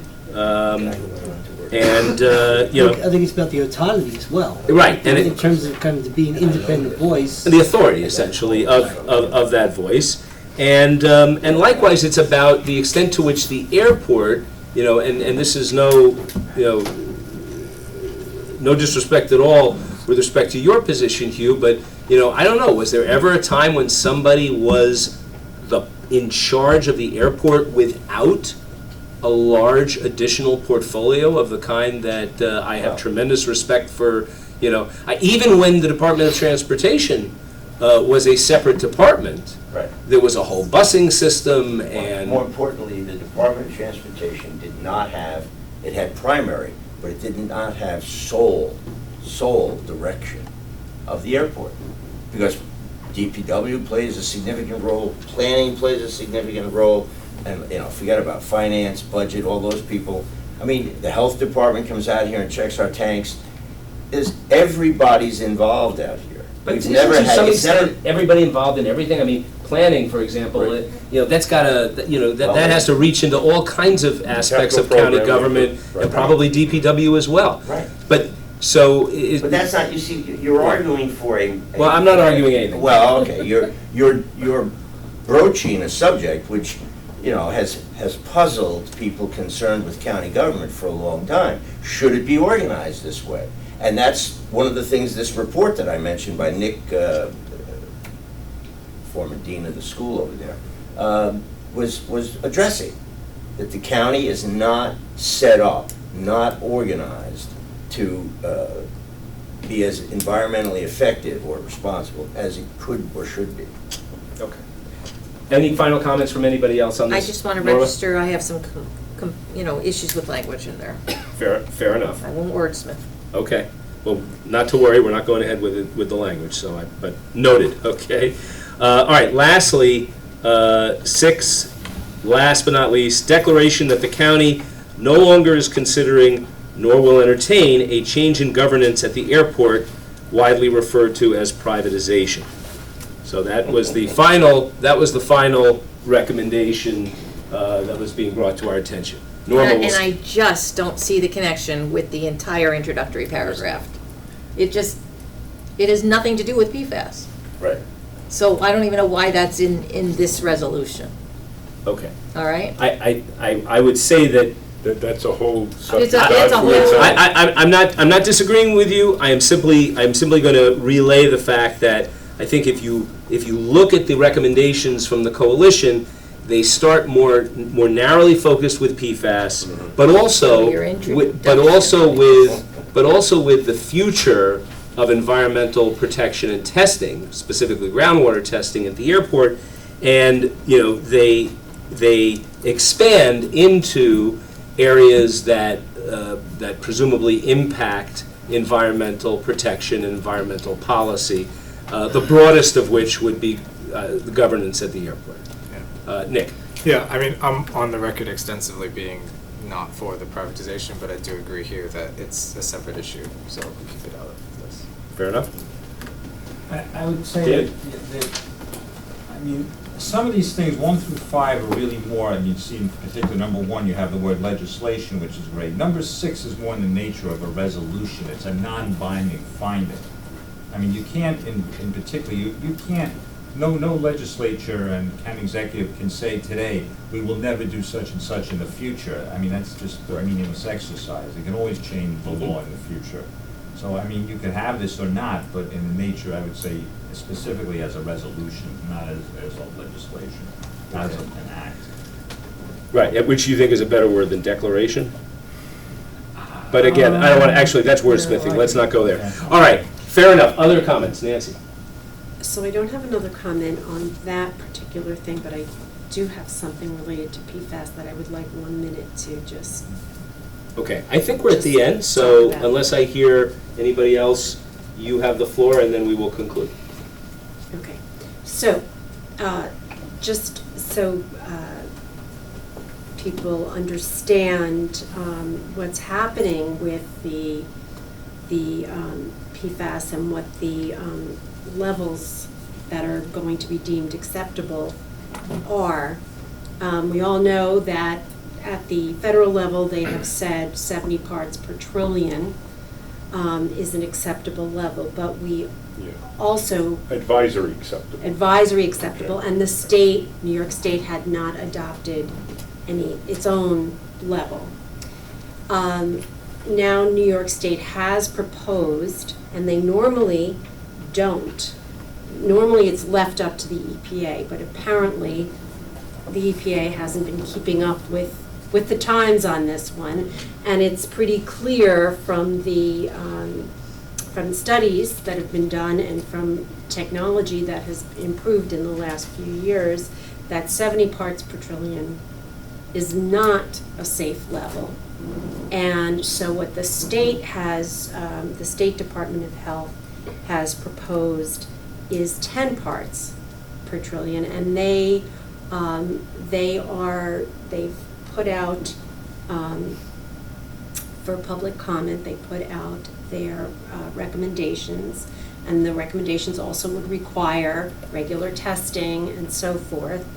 And the comment period just closed this past Monday. And as part of the comments, and they received over 2,000 comments, the several environmental groups said that they thought the appropriate level should be 2 parts per trillion. So the county legislature signed a letter, which I drafted along with our environmental attorney, that basically says to the state, thank you very much for doing this because it really needs to be done. We appreciate that you're doing this, and that we think that you should take into consideration what these environmental groups are suggesting, and that you should look at their rationale, and that you should also consider more funding for remediation and so forth. So I just wanted to put it on the record that the county legislature has unanimously signed this letter that went into the public comments, supporting setting the level and suggesting that perhaps it should be even lower than the 10. And there will be a final ruling in December, from what I understand, so we'll hear about that. I appreciate that. That's important news to share. Nick? Just a quick question on that, and maybe it's actually more for Rob. Is there a detectable limit in the test? Because parts per trillion is pretty. Right. pretty No, you're dealing with limits that are hard to test. My only question is just purely, because I agree, it should be as low as possible. The protocols but- are very stringent. Yeah. You can't even go to a public laundry. You Yeah. can't wear certain clothing. You can't use latex gloves. Yeah. It's a whole protocol at those levels, and parts per trillion is very limiting. So, There are a lot of labs that aren't qualified. so I Because- attended, because not- I yeah, yeah, actually, yeah. so I attended a presentation. Right. Um, Well, there's a lot of those now. No, but this was this is the director of the environmental aspect of the Department of Health for New York State. And Right. he's the toxicology guy. Right. He literally wrote the book on toxins.